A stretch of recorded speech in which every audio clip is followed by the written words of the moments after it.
It's The Big Show Unfiltered. With your host, Glenn Ordway. The Big O. Today on The Big Show Unfiltered. Doc, how's that Clippers job going now? The NBA playoffs are going on, but that's not even close to being the biggest news in the world of basketball. Honey, I'm sorry.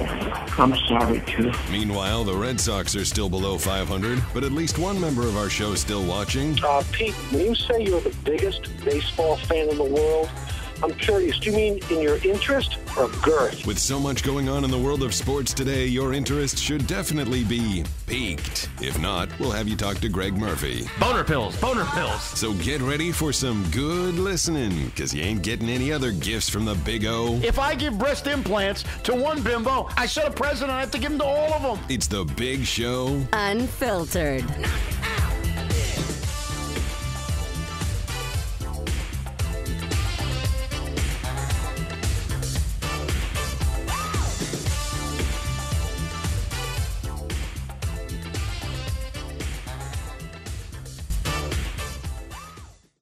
Here's where you have to watch out, because these owners, many of them are not leading the cleanest of lives.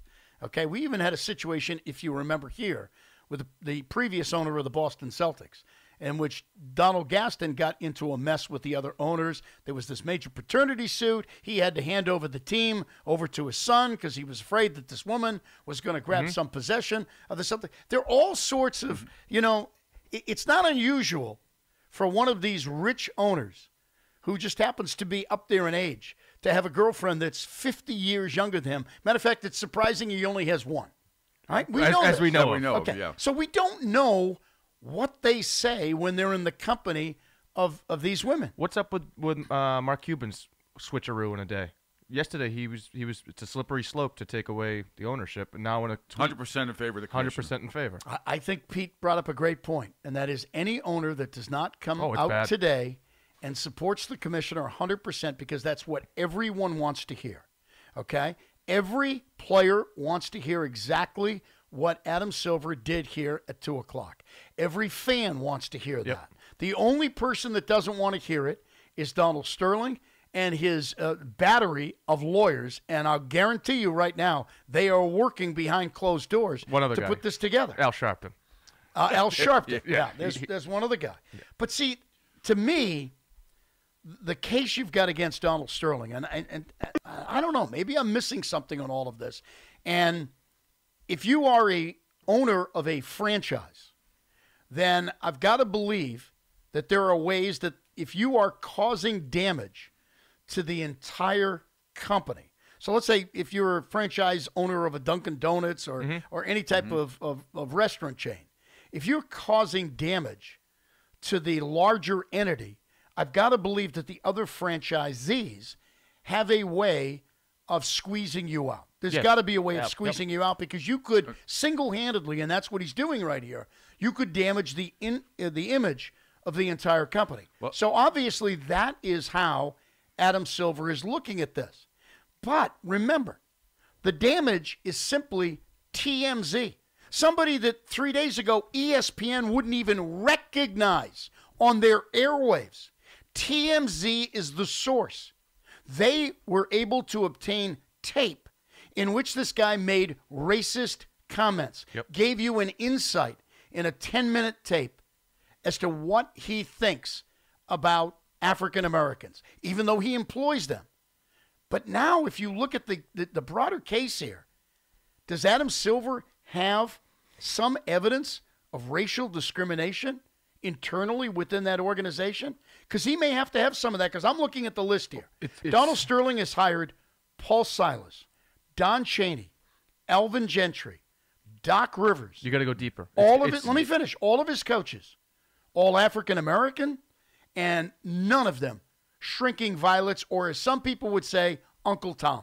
Not a single one in that group. Then you have the Elgin Baylor thing. He hired Elgin Baylor as his general manager, kept him in that position for 22 years. Matter of fact, I remember people saying over and over again privately, the only reason he's holding on to him is because he's a minority.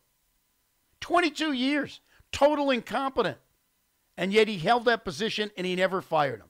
He has had difficulty with black people and white people in employment. Bill Fitch, white, had to go and sue him, take him to court to get his money after he was fired. So he's been an equal pain in the ass, whether you're white or black. Where's the history of racial discrimination? And yet, I'm telling you, by that tape and by many other stories I've heard, this guy really is a racist. Now, what does it cover? I mean, if he's racial to somebody that works at the stadium, I mean, is it covered in that too? Because if they found somebody, well, where are the cases been? He's been there for 33 years. Maybe he's got one. Glenn, Greg, he's the longest tenured owner in the league. He's one of the owners that has actually had a vote to judge every incoming owner over the last 33 years. But I'm saying Silver may have, in his investigation, found somebody that's willing to. Where's the lawsuit? Coming. Maybe. I think it's coming. I don't think the guy ever steps foot in that building again. He I can't. don't think ever. I don't care what he says. I don't care what lawyer tricks he tries, Glenn. He's done. I'm telling you, he's done. Well, he's done with a lot of money. I don't care what they say on the record. But I don't give a shit what they say on the record. This whole thing is going to be done silently by the owners. They're going to basically. They're going to. There's no way this guy is ever getting back in the league. That's Never. fine. But and he's going to have to sell the team. I'm absolutely convinced he's going to win a lawsuit. Pete, let me ask you this. I don't know how he's going to win a lawsuit. He will win a lawsuit. Pete, let me ask you this. What precedent does this set?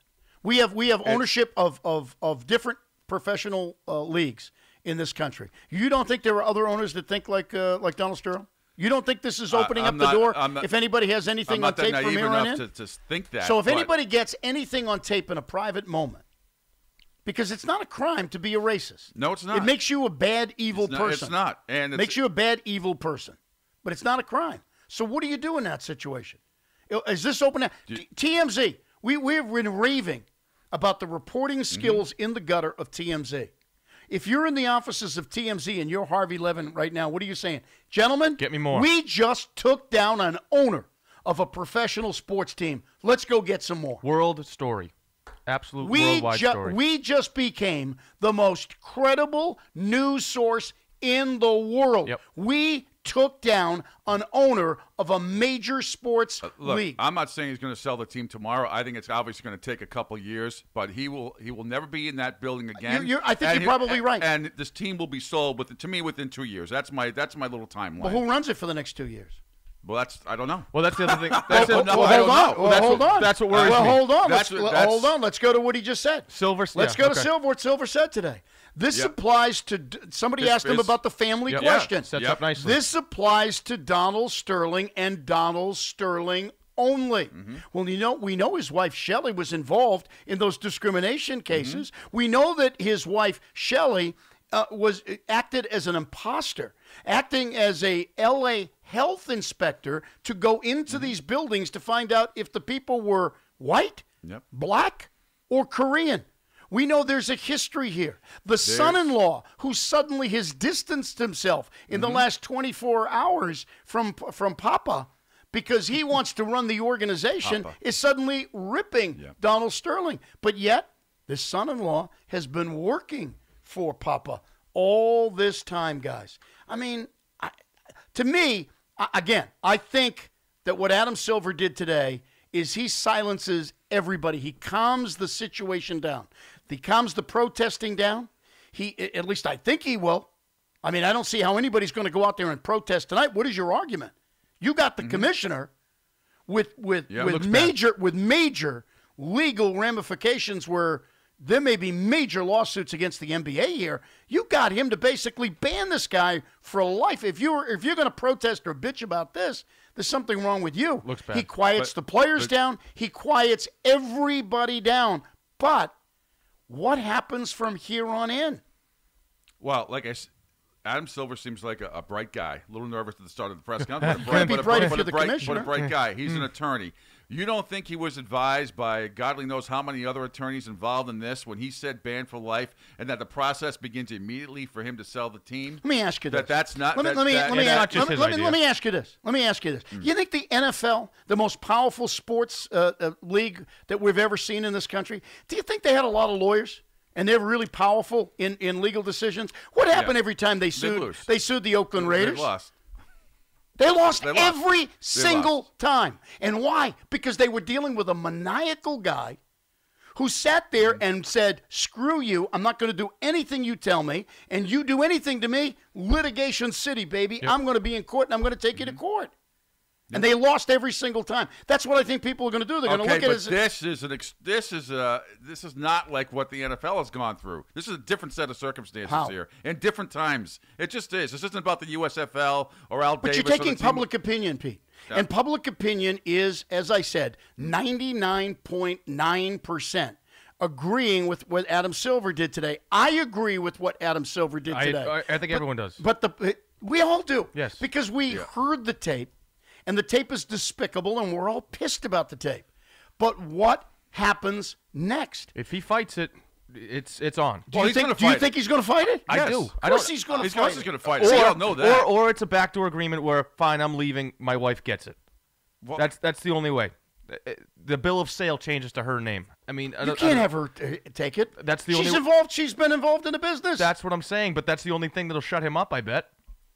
See, but. That's the only non-fighting way. See, the one thing he's going to fight it. I think he's going to fight it. This is why of course he's going to fight it. This is the one reason that this is going to be a mess going forward, is that Adam Silver was clear today that he did not work out any agreement with Donald Sterling. Matter of fact, he admitted when he came to that podium, he hadn't talked to him. He hadn't talked to him. Hadn't talked to his people.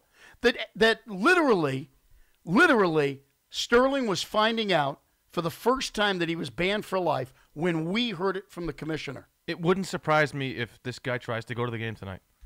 That's how rash he is. I don't think it wouldn't surprise me. It really wouldn't. And that in itself would stir up a crowd and be a mess.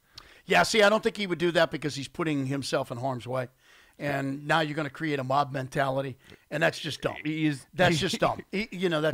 Listen, he might be the biggest racist in the NBA right now. But I will tell you this. I'll tell you this. Go look at his history.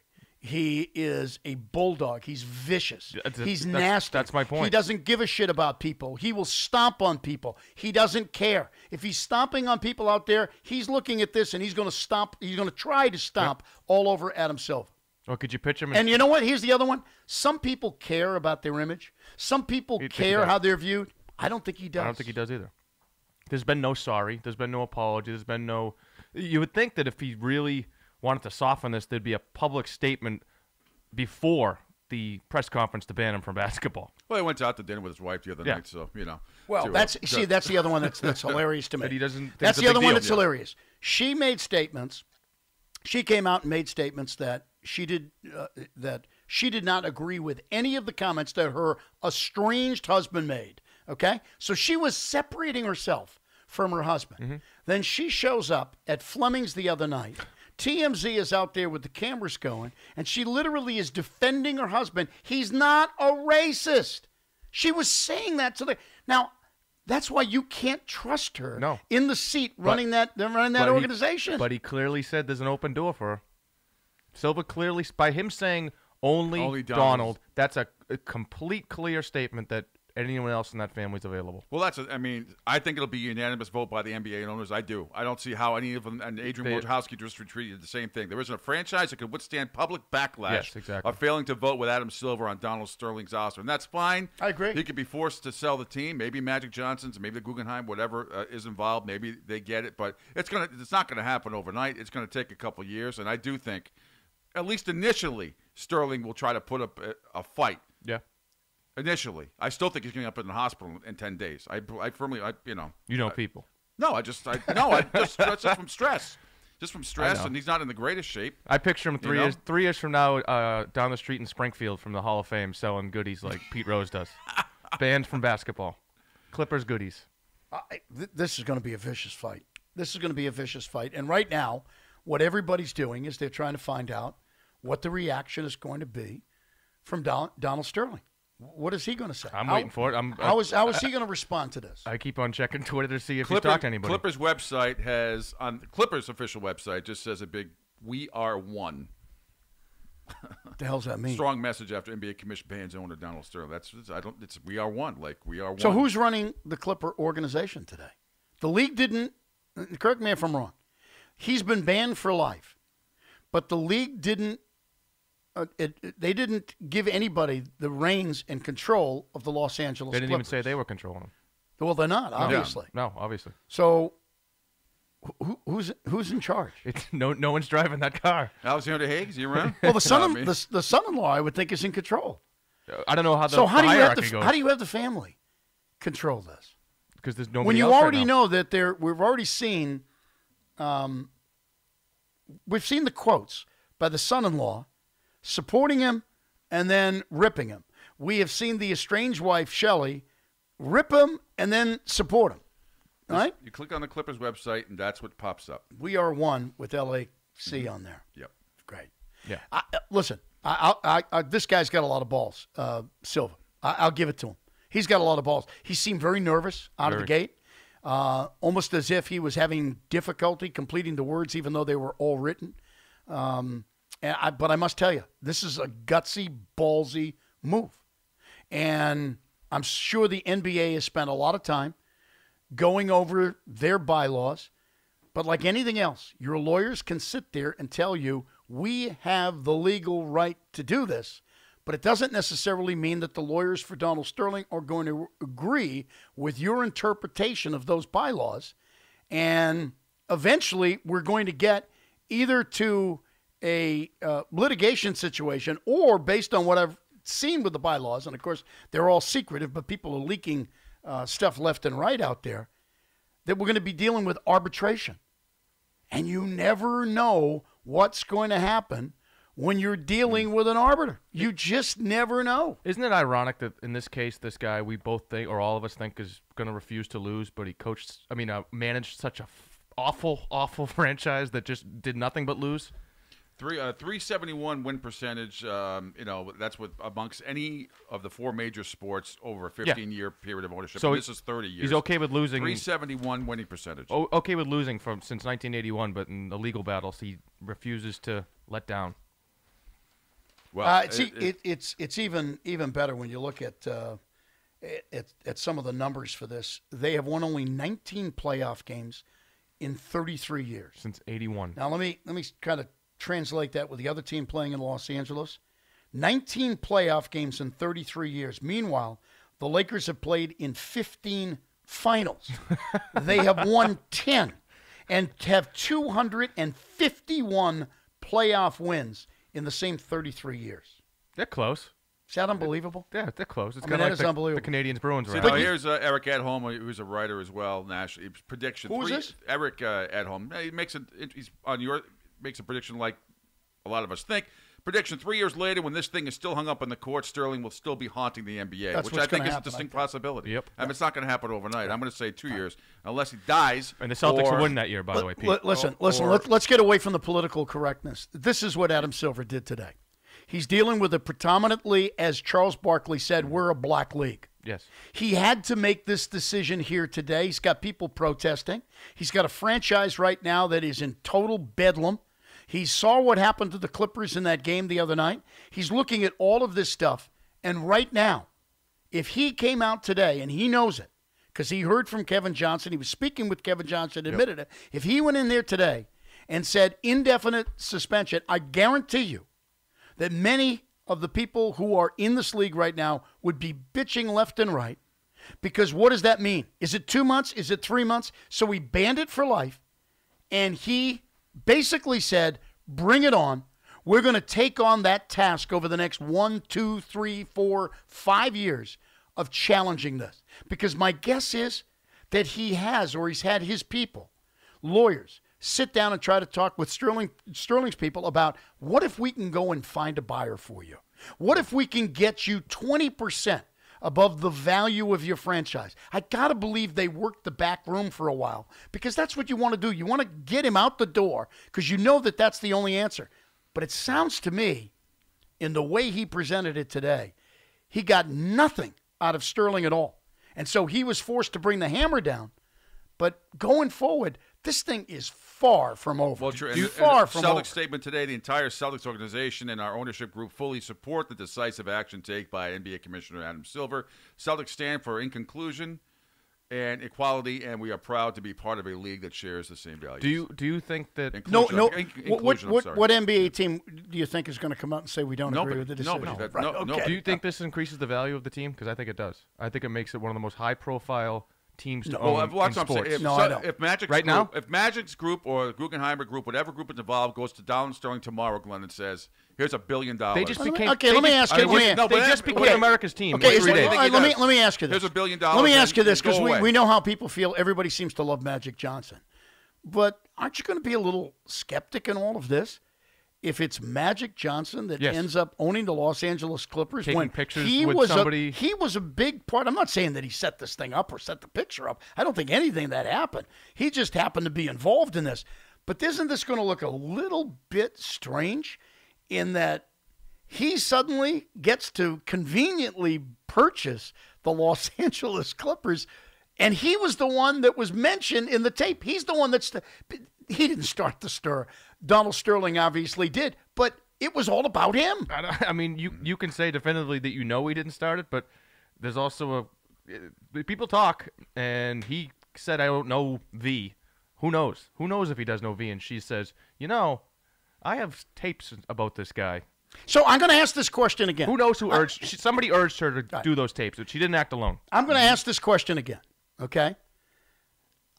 Because I'm really confused with this. And I'm in agreement with everybody that this was the smartest thing and the best thing that Adam Silver could have done, which is to slam it down and basically say, listen, and he had to.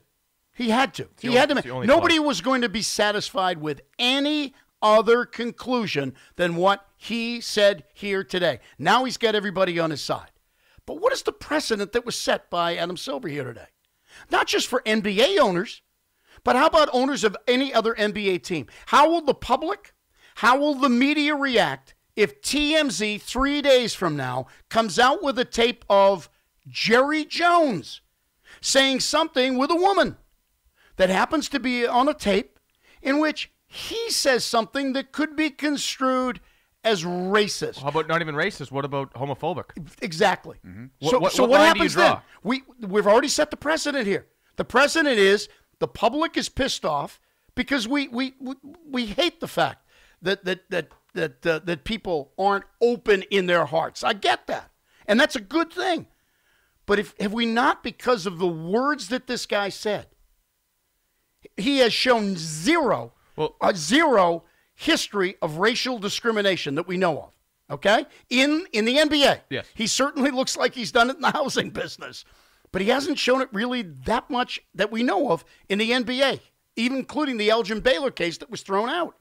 So if it happens to somebody else, and TMZ is going to be working the gutter, guys. They're going to be looking for this stuff. If it happens again, the public is going to have to react in the exact same way they reacted with Donald Sterling.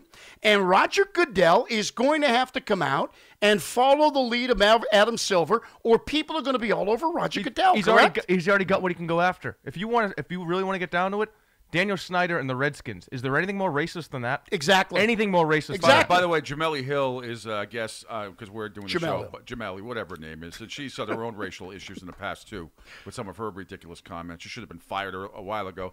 But she's saying it's not enough. What Silver did today was not enough. Whoa. What? She said what? Not enough.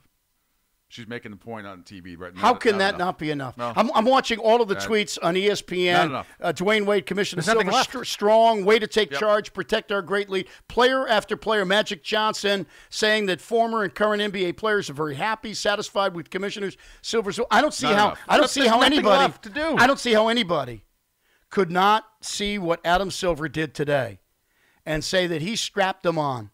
And he went well above. He put himself and the league in a very difficult position. If I am a player or anybody associated with that league, I'm sitting there saying, wow, this guy went well beyond what he could have done here. And he's opening himself up for all sorts of crap coming back at him. What else does she want? Like a public ass swaddling or something? I mean... We all sat here when he said banned for life. All three of us went, whoa. Jim Gray, I guess, is saying Donald Sterling is saying Clippers are not for sale. See, here we go. Here we go. Here we go. Of course they're not for sale. This is going to get so ugly. Let me ask you this. 33 years he's been an owner. He is the longest tenured owner in the NBA. Over those 33 years, how many conversations do you think he's had with other NBA owners?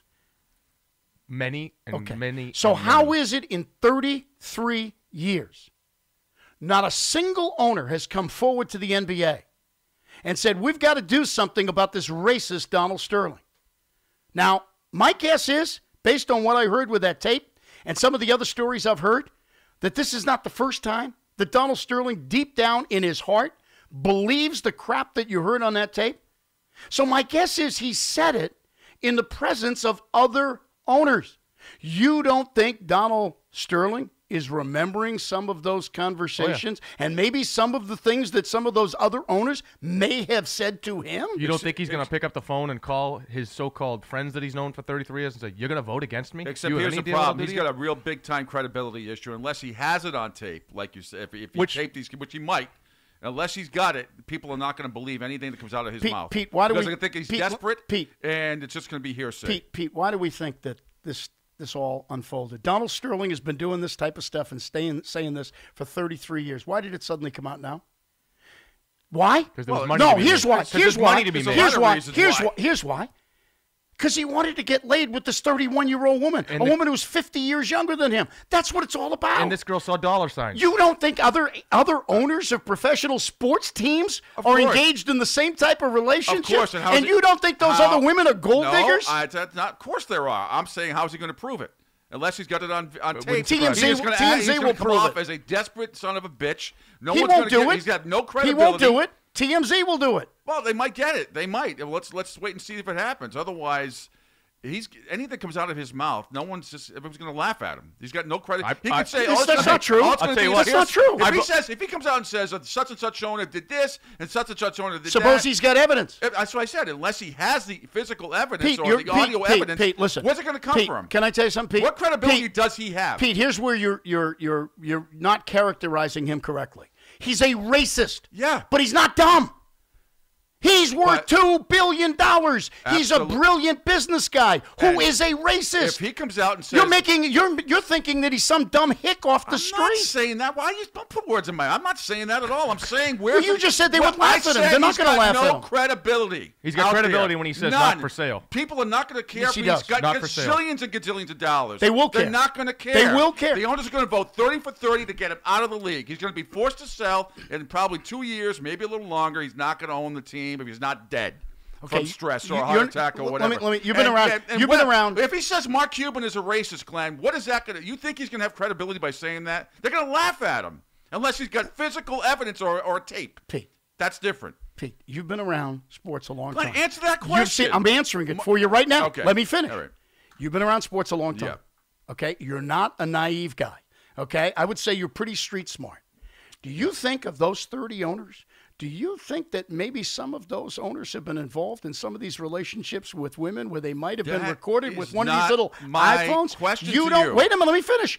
You don't think that TMZ is going to be all over that with other owners in that league? And you don't think that that's going to be credible evidence that Donald Sterling's lawyers are going to be out there seeking? You don't think Donald Sterling's lawyers are going to be out there seeking and working hand in hand with agencies like TMZ? I'm saying until we get another audio tape you or will. some other physical. You okay, will. Well, let's wait to see if that you. happens. You will. I'm with you. And then I'll You say will. you're right. Let's see if that happens. The more I think about it, very well could happen. The more I think about with these tapes. But right now it hasn't. Him saying whatever he wants to say without having anything is useless. A 31-year-old bimbo brought down the Los Angeles Clippers. She's not alone.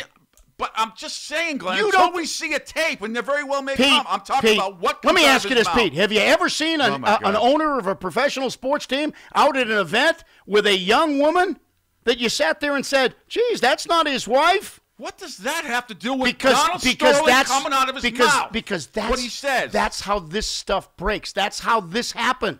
If Donald Sterling had been faithful to his wife and stayed in the house, he would continue to be a racist. Just to her. But we wouldn't know about it.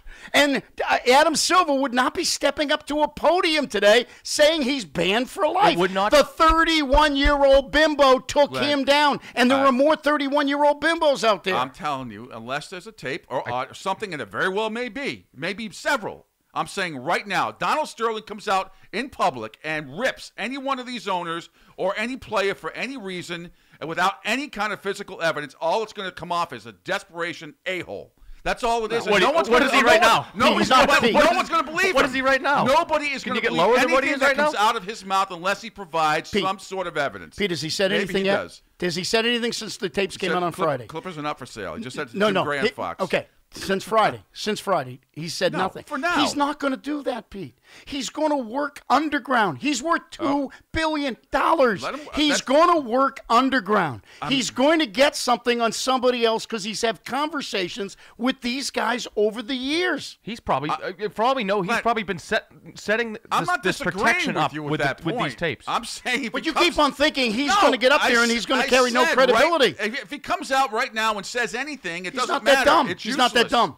He's not that dumb. I don't know about that. He's not going to get up there and say, "Okay, let's go through the list here of you got Glenn Taylor up there in Minnesota. He's a racist, and then you got Cuban. He's not going to do that.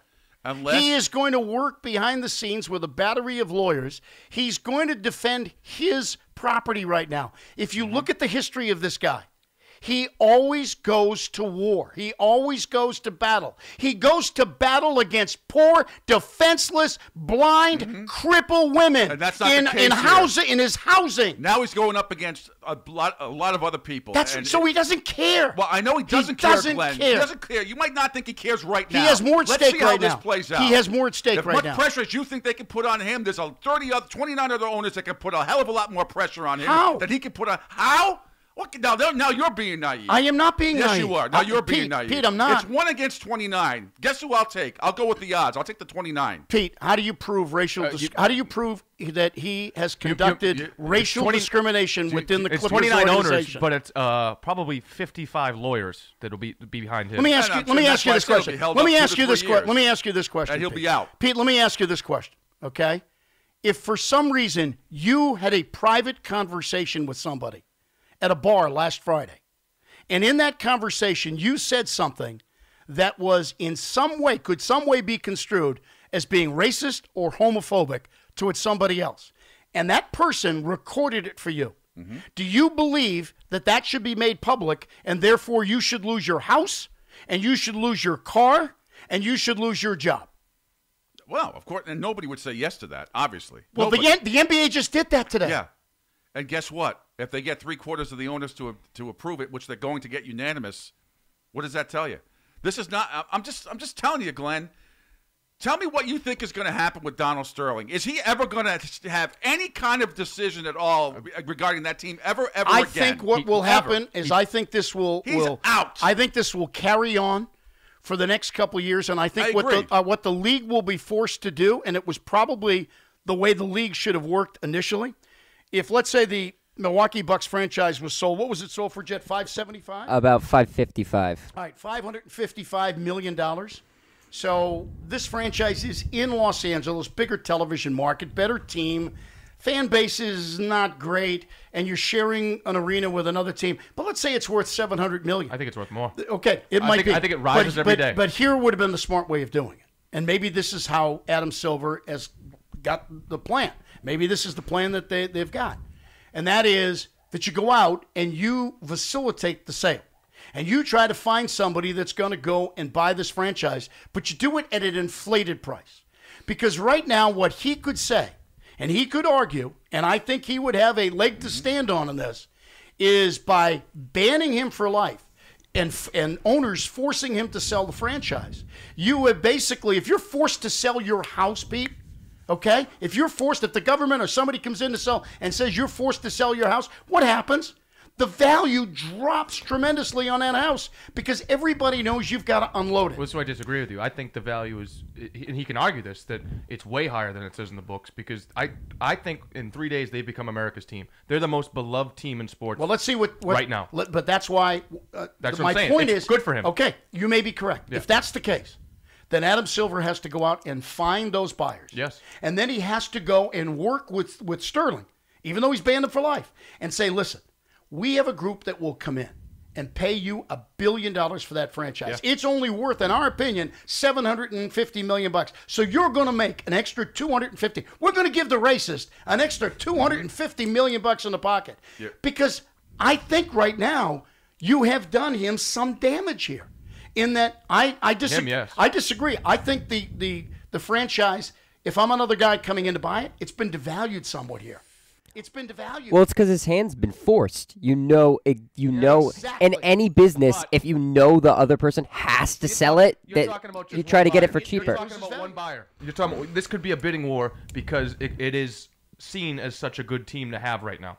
So you could have 3 groups bidding against each other, driving it up. I don't think it's just one person wants to own this team right now. I don't either. I think there's plenty of people. Well, that would happen regardless of the situation. Anybody would love to own a team in L.A. It's not just about the fact of the situation. If he has to sell it, that means, yeah, if you're the only buyer, you can haggle with him. But if there's 3 people that bid against each other, it's going to go up. Nobody's going to be haggling with him. The deal is going to go through the league. The league is going to pick one ownership group and say, this is what they're offering you. That's why the league has to go out and facilitate this. And so what you do is you go and facilitate a sale at an inflated price. Because if basically you're presenting a situation where you're forcing him out and the franchise loses value, then I would think he's got a legitimate case against you. How do you do that? If he drops the... It's not like a town or municipality that can come in and take it by eminent domain. The NBA can't take his franchise by eminent domain. I think it's a complicated situation. It's very complicated. That's why I'm amazed. No one's saying it isn't complicated. That's why I'm amazed at what Adam Silver did today. I'm with you, P. I think 3 years from now he's dead and it's still in court. Kind of like Joe Paterno sort of situation, like something comes out. Now wait a minute. You said it was going to happen quickly. I'll talk about medical reasons. Yeah, I think it's going to take so long that he'll be 84 and 85, and I think he's 80 right now. Okay, 80. So I think it'll take that long, 3 or 4 years. I mean, he's going to live forever. You think so? He's got like bionic organs and stuff like that. He's out there right now working on the lawn jockey, cleaning it up. Glenn, you know what the next recording that's going to come out, and this is a news story today, is the Warriors assistant coach Darren Ehrman was secretly recording Warriors players and coaches in the locker room. He got fired today, and he has all these recordings on his iPhone. He would leave his iPhone in and record the conversations. There you go, Pete. So let me ask you this, Pete. Mm-hmm.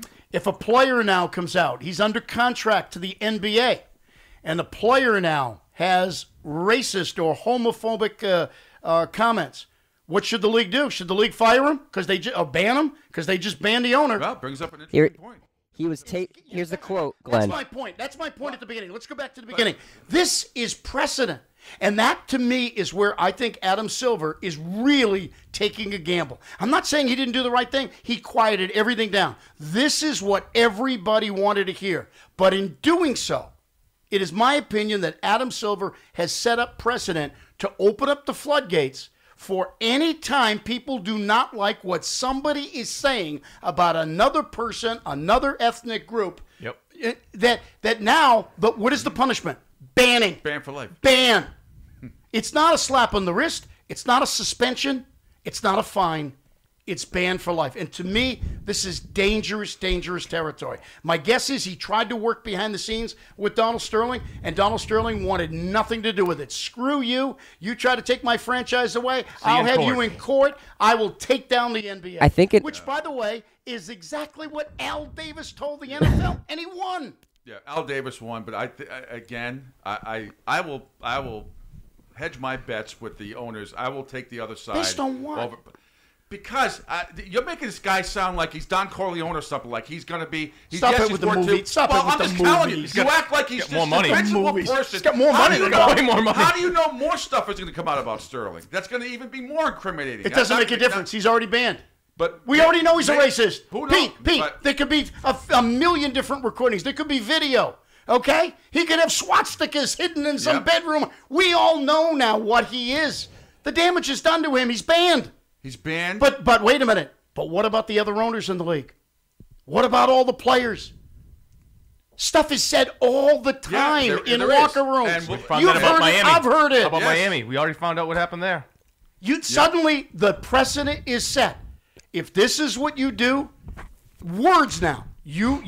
And obviously your feelings. That's why I think this was worse than words to me, because this gave you an insight into this guy's heart and soul, and it's nasty, and it's dirty, and it's bad, and it's evil. But the problem, Pete, is you think he's the lone guy out there that has racist feelings? No, of course not. No. Then what happens to the next one? He's got to be banned. Let's see what happens. Let's see what kind of evidence is presented. We'll cross that bridge when we come to it. You know, Glenn. 3 years from now, Greg, general statements about stuff the NBA will be the original six. Lost another owner today. Because you think something might happen that hasn't happened yet. Let's wait for it to happen first. Let's see what kind of evidence is presented first. You're the naive one. You think that this is the only guy that feels this way. I did not say that, Glenn. Stop with that bullshit. That's what you used to do all the time. I think in a way... I never said that. Shut up a second. Sorry, somebody pulled his cord. I did not say that. I said, let's see what next time. You're speculating. Be careful. We're taping you right now. You could be banned for life. Yeah, I've got my iPhone going. It wouldn't be the first time. I was going to say, in a way, I think the commissioner almost hurt himself when there was a question asked if they took any of his these racist cases against Donald Sterling that were in court into account, and he said no because he won the court cases. Because if he had said yes, then that would constitute maybe you need a little more to ban somebody for life, like they have a past history of being racist. But since he said we didn't really take that into precedent in this ban, what you're saying is correct, Glenn, and that basically now anybody who says something racist is one and done. Here's the funny thing about it, Chet. When you go back and look at the history of Donald Sterling, the most incompetent owner in sports over the last 30 years, under the bylaws, because there were times that he didn't pay people, he didn't pay coaches. I told you about Bill Fitch, who didn't get paid after he got fired. There were opportunities over the years in which they could actually have taken this type of action against this guy because he was incompetent. He was hurting the league. He was not fulfilling what he was supposed to do. He did not have TV coverage for a while, which every franchise was supposed to have. He refused to do things that the rest of the league was doing that they were requiring the teams to do. I can remember numerous cases over the years in which the Clippers just said, screw you, we're not doing it. We're just not going to have it. And that was an opportunity for them to get rid of it. And this is where it comes back on the NBA. And that's why it was an actual good... Lisa Guerrero, congratulations. She favorited our tweet that we said that to her. Hey, Lou Merlone. Hey, Lou Merlone, what do you think? Lisa Guerrero asking a question big fella. No, you know, Lisa Guerrero asking the question about all of the transgressions that this guy has had over the years, and where was the NBA? It's a perfectly good question. And so my question to the other owners is, you had opportunities over the years. Why didn't you slam the guy and get rid of him? Maybe. Here's the other one. He said today, the commissioner said today, that when he heard the tape, he has known Donald Sterling for 20 years. And when he heard the tape, he did recognize that it was him, and he was shocked and he's lying. To hear the hatred of what he heard. And you believe that? You believe he was shocked? Why would he say that? Because he has to. If he doesn't say it, then he knows that he knows about the behavior in the he has to say he's shocked. So this is on the NBA. You agree this is on the NBA? Yes. On the NBA. Yeah. But he has to say the NBA put themselves in this position. They knew what they had with this guy. Well, I've heard this kind of language before, so it really doesn't surprise me. He can't come out and say that. By the way, do you think he's heard the language before? Yes. By the way, Darren Erman, in case you don't realize, got hired today by the Celtics as director of scouting. Yeah. Wow. So he's gonna be recording their conversations now. Look out, Wick. I wonder if Wick realizes that he's been recording these conversations. Source told ESPN he was taping everything. Taping pregame speeches wouldn't have been boys. that bad. But Good he luck. was taping guys just sitting around talking in the coach's office. Good luck. Named the Celtics director of scouting today. Good luck. According to Yahoo. Yep. God, who knows what Stephen Curry's saying in there. I'm telling you. Listen. I fouled Chris Paul. I will repeat what I said at the top of the show, in that Adam Silver really strapped him on. And I thought today there was no way he could satisfy everybody. Apparently, Jamel Hill hasn't come around yet. Yeah. I don't know. Has Al Sharpton come around yet? No, has he agreed to back off his protest here tonight? I don't see how anybody, based on the way we all reacted over the last 4 or 5 days, I don't see how anybody could come out of that press conference and not say, wow, this commissioner really strapped him on. And he really satisfied everybody. I did not think that was possible. And I've been saying that here yesterday, day before, over the weekend. I didn't see how he could satisfy. He did. He did what David Stern never did. But now, is he not opening up a whole other can of worms here? I almost think it's, let's put out this fire now and then we'll deal with it. I agree with you. I think that's exactly what he's doing. I think he says right now, we are a predominantly black league, as Charles Barkley described it the other day. And we need to satisfy everybody right now, and we need to calm the situation down, and we need to make a strong statement about these racist remarks. Nobody knows what was planned for tonight. I mean, it could have been a human chain in front of the doors, not letting anybody in, and I think it went from a possible real bad situation to a real good celebration tonight. I agree. I think a real happy crowd. I agree. I think it was absolute perfect thing to do. And I think the Clippers probably will come out and play real well, knowing that Ding Dong the Witch is dead, or at least put on hold now for the next 2 or 3 years of litigation. Maybe a halftime effigy beating by the mascot. Well, I wonder. Do they have a mascot? I don't even know. Clipper, yeah, he's a boat. Bodie the boat. Maybe it's hair clippers. I don't know. I want to know if Rick Rosebach's going to address the sermon story. I can't believe. They can't let this go. What's he going to say? We actually are going to fire him now that we figured. They're all going to. They're going to have to address it. Everybody, and the other owners are going to have to address this situation, and that's why I think it's very interesting. By the way, Pete brought this up, and he's right. How can a single owner don't suck up to me vote against this? How no can way. a single owner vote against You can't. Even if it's in secret, it will look so bad if one owner votes against There's it. no such thing as secret, even if it was a secret. They're at the Skull and Bones Club. So Mark Cuban is now tweeting that he's 100% behind Adam Silver. You want to go see what he was saying yesterday? We can't do this. It's a slippery, very, very, very, very slippery slope. Mm-hmm. I mean, you think he's looking over his shoulder right now? You're talking right now. Autocorrect. Do the TMZ people actually wear like identification tags? No, not even that. You're talking autocorrect on your Twitter feed could take you out. If it corrects something with something bad, you could be gone. Listen, and the other thing that's going to happen now is it's not going to take much to take somebody else down. All you need is a little comment here, a little comment and a there. little group to get angry that's all about you it. need. Yep. That's all you need. And, you can really, as we've seen here, you can take somebody out. And that's exactly what they did. And I would say this to the players now. Don't the players have to be on double secret probation? Double secret probation. You got coaches taping, assistant coaches taping the locker room. Well, what do you do? It's going to get. They're going to have to start like debugging locker rooms. Yeah. Before reporters come in and after they come in. You're talking about tapes. I'm talking about social media. I'm talking. Well, what if somebody goes off the rails on social media now? Yeah. What if somebody gets a hold of Sagan's phone again and types in a gay slur? What if Brandon Spikes was in the NBA right now? Yeah. Well, slippery slope is. That's the point I'm trying to make. I think precedent was set here, and going forward, everybody is going to judge any comment that's made by any owner, by any player, by any coach. They're going to judge the penalty based on what Adam Silver just doled out. And What about those like mic'd up things that you hear players like give each other? What about if it's like trash talk? Is there going to be a ban or suspension for if someone calls somebody like? It'll get silly. I mean, if you listen to Kevin Garnett during any game, right? No, but I'm saying, what if he calls JJ Redick a cracker or something like that? Is that going to be enough to warrant something? And if he's mic'd up?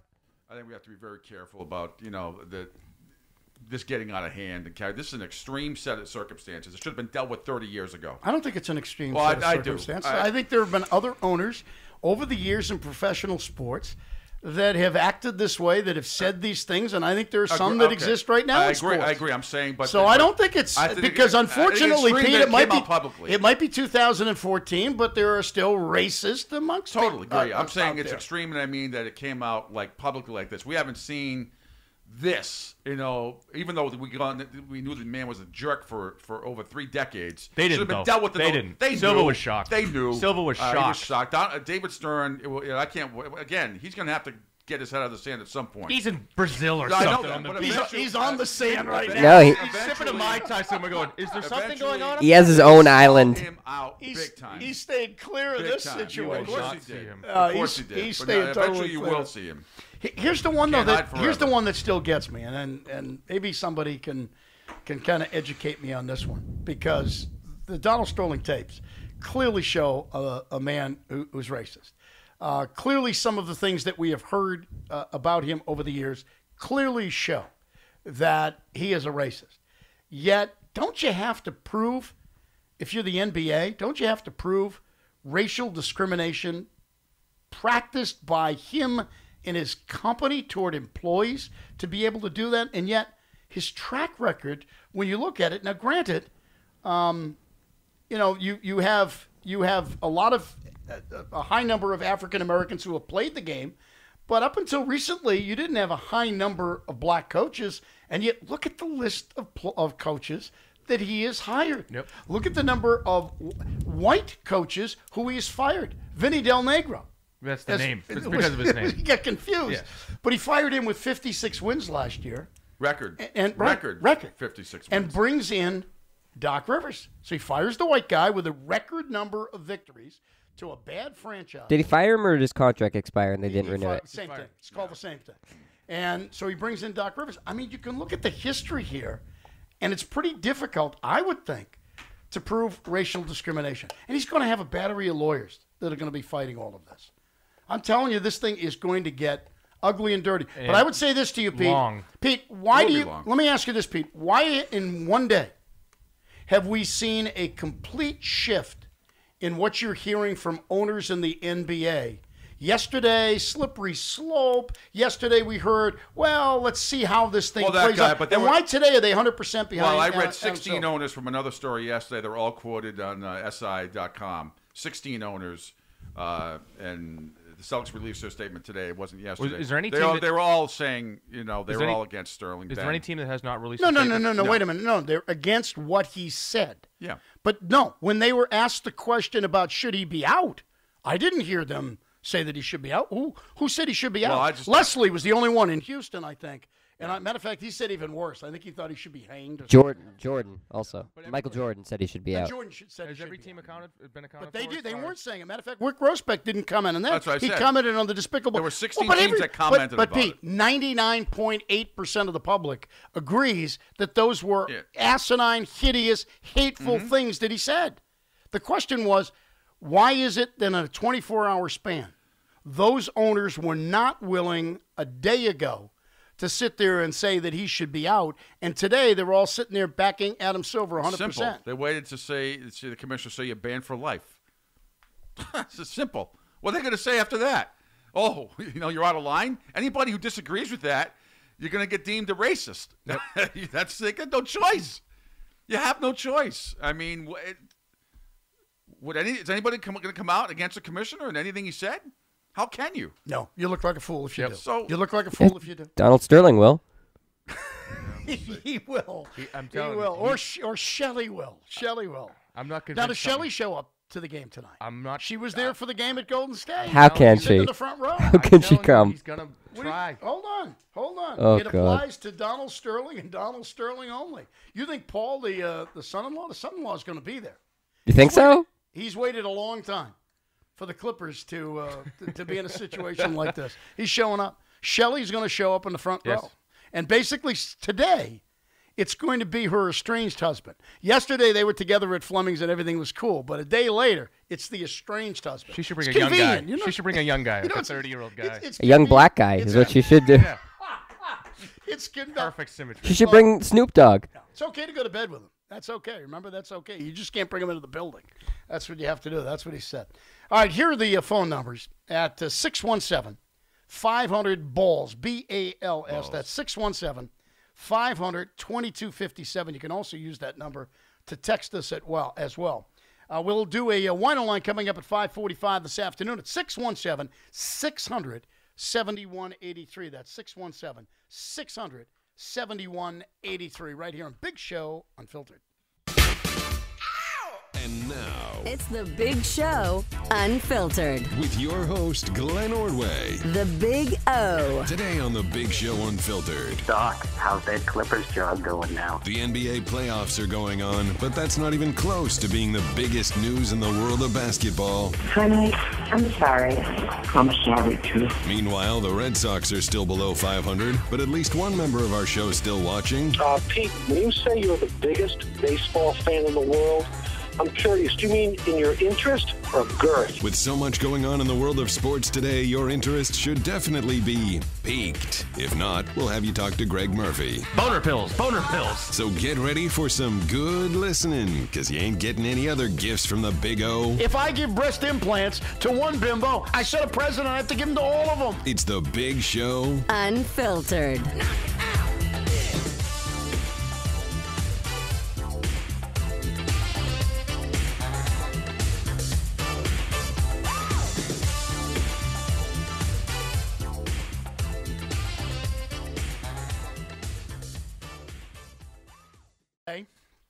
By the way, if you're an NBA owner right now, dump the bimbo. Dump the bimbo. Well, she's free now. V is free. You think a lot of owners in all of professional sports are telling the AV guys, pull out the taping device right now. Let's get it out of here. There's stories out there, and Adam Silver did not verify anything here today other than to verify that Donald Sterling did admit that was his voice on the tape, and that the tapes were not altered. But we believe, because we've heard the story and nobody has disputed it, that the taping system that we have listened to was not V going in and taping it on her little iPhone, but instead was a taping system that was installed in Donald Sterling's house. To do her job. Her job title was archivist, however you say that. Correct. Archivist. And it was so that's her job, is to tape him. It was to tape his life. Yes. It was to so tape all his life. this shit about people saying that she taped him without him knowing. Right. You're wrong. See, at least Nixon knew how to get rid of 15 minutes of a tape. This guy didn't even know how to erase 15 minutes of a tape. He could have done that. I don't see why we're not going to see more of this right now. He's probably got, just tapes and tapes and tapes of people. Why do we think he's alone, that he's the only one out there? The guy lasted 33 years in the league, and nobody figured this out? Or they knew because they said, hey, we're getting ready to kick you out of here. Oh, you do? April 5th, 1986. Do you remember our conversation? Because I taped it. I believe he came in the league like in 1982. He was the laughing stock within 2 years after he had taken over ownership. He was the complete laughing stock in that league. You'd go to practice in there, and there wouldn't be basketballs out. There'd be all sorts of stuff that would always crop up about what a cheap bastard he was, what an a-hole he was, and how difficult he was on employees and everything. There were so many stories. How does he hold on for 33 years? Maybe he had stuff. That's my point of the tapes. Why would he tape unless to use as blackmail in some, which is I don't know. I don't know what kind of parties and how many owners or past players went to his house with the reputation. You don't think he was friends with any of the owners? Oh, I think he was. Sure. I think he was, and maybe it's actually some that didn't know what he Well, was like. Glenn said he was friends with Jerry Buss, right? Exactly. Yes. So we know for a fact he was friends. He was friends with the most powerful owner in the league. Built up a library in case something like this happened. I have you on tape. Let me read some of the tweets. You can follow me at Glenn D. Ordway. Illegally taped. Sterling and lawyers will make $ still was the right thing to do by Commish. I think probably most people are going to agree with that. Everybody. Yeah. Mm-hmm. I would agree. Except for Jim Hill. But not enough. But when you look at true law, legality, and fairness, if somebody illegally tapes you, and I don't think he was illegally taped in this set of circumstances, though we still have not got him, because he's not saying anything to confirm that it was his taping system. So we haven't got that yet. So we don't know. He could have had a taping system in there, and it had not been on, and she might have been taping. Yeah. Does he have a sign at the front door that says on air caught when you come in? On air. On air light that comes on, or any kind of warning at all? No. Alex Reamer tweeting out, I don't mourn the plight of those who are hateful. If this leads to more bigot owners leaving the NBA, good. I would agree. And I wouldn't be surprised at all if you're going to see more owners, not just in the NBA, but all of sports. There's plenty of bigot owners, I'm sure. Who are going to be challenged about some stuff. It's not an NBA issue. That's correct. Does he have anything on there about playing the bass? Now, what do you have? The kid says one. He says one wrong word. That was funny. One wrong word. All right? And I almost got blamed for it. Yeah. Well, we like to blame you for everything. Not today. It's a lot easier. You're right, yeah. It's fun. When we do that. Thanks, Pete. What's going on with the show today? Audio keeps dropping out. Yeah. Now I'm hearing carnival music. Well, we thought you wanted to hear some carnival music. That's from Joe Baggs. I'm sorry, Joe. We did have a little technical snafu here earlier in the hour. I'm having a technical snafu now. It's the life of the internet. It's the life of the internet, and apparently it's been worked on, and we're back and working it. But the good news is we know that a lot of you are listening because we're being inundated with text and tweets and everything else anytime we have had any problems. Which so we want to know. Apologize for Which the problem. we do want to know. So. We want to know when it happens, and we apologize that it's happening. But it's great that you're responding to this. So tonight, what happens? Tonight they get a pretty good, calm situation, right? It's the happy song from Pharrell. It's everything. Yeah. It's going to be a celebration of the Clippers, and aside from people in Golden State Warriors jerseys, I think everyone's going to be. Well, I'm interested to see the TNT comes on at 7:30 tonight. The guys, boys come on at 7:30 tonight for the first game, and then the Clippers at 10:30. So I'm interested. I want to hear what Doc Rivers has to say pregame. I'm sure they're going to show it if he says anything. I want to see if any family members at all of Sterling are there. That's going to be I'm not. I know if they get interviewed. I'm not ruling out him a stunt tonight. I'm not ruling that out. I'm ruling that out. I'm ruling it out. I'm not. You know He why? will never get out of there alive. I'm not saying he's going to go in there. Alive. I'm not saying he's going to go in there, but I think his wife. I don't think he's going to be quiet all night. I think he'll be quiet. He's been quiet through all of this. Well, who did he say? But you know what? That's not the way he operates. I think that wasn't a release by him. That was a release by the lawyer, right? He didn't say anything. Clippers Sterling for sale, hasn't. Pete Sterling has not spoken, right? That's from the team. That's right? The team is put up. The Clippers website people, whoever it's doing, put up "We Are One." No. You said earlier. He spoke to David Aldridge, but it wasn't like a recorded or anything like that. Jim Gray talking about the Jim Gray on Fox. Whoever said the Clippers are not for sale? Who said That was him to David Aldridge. He did to David Aldridge, but it was before. Now that I'm looking at it, they're kind of correcting it, but not correcting it, saying it was before Silver made his statement today. Oh. Okay. So that's putting it more in. Yeah. All right. I don't. See, if you notice, he hasn't reacted to anything. Yeah. That's not his style. His style is going to be to get the battery of lawyers working on it. Mm-hmm. And then the battery of lawyers are going to come back, and you're going to see stuff in the next few days that will respond to Adam Silver's banning. That's what'll happen. He's not going to get before the microphones and talk. First of all, he'll come across as a buffoon, and second of all, he's the voice on that tape. His lawyer buddies are telling him the last person they want to hear from is the guy on the tape because it will make it even more personal. Because now we're going to hear you sitting there telling the Clipper fans to calm down. We got this under control. We're going to take care of it, and we're going to get our franchise back. This is the same guy who's sitting there saying you can't bring blacks into the. He doesn't want that. No. He's. I think we're making a mistake if we think he's dumb. All right, he's not dumb. He's a smart business guy. Who happens to be a racist. That's what it comes down to. We had one way back when here. Right, right. Who obviously wants to get the Willie operating, and he finds a 31-year-old, as she said, mixed. Yes. V. It was her name this time, but she's had other names. I prefer Tallywhacker. His problem is that he tried to present her as a delicate, as he called her, white and Latino, and apparently she didn't want to go along with the program. Because you were wrong on that one. She did not want to go along. You missed one. She did not want to go along with the program. But that's where he got into trouble. But don't guys get into trouble like that all the time? Yeah.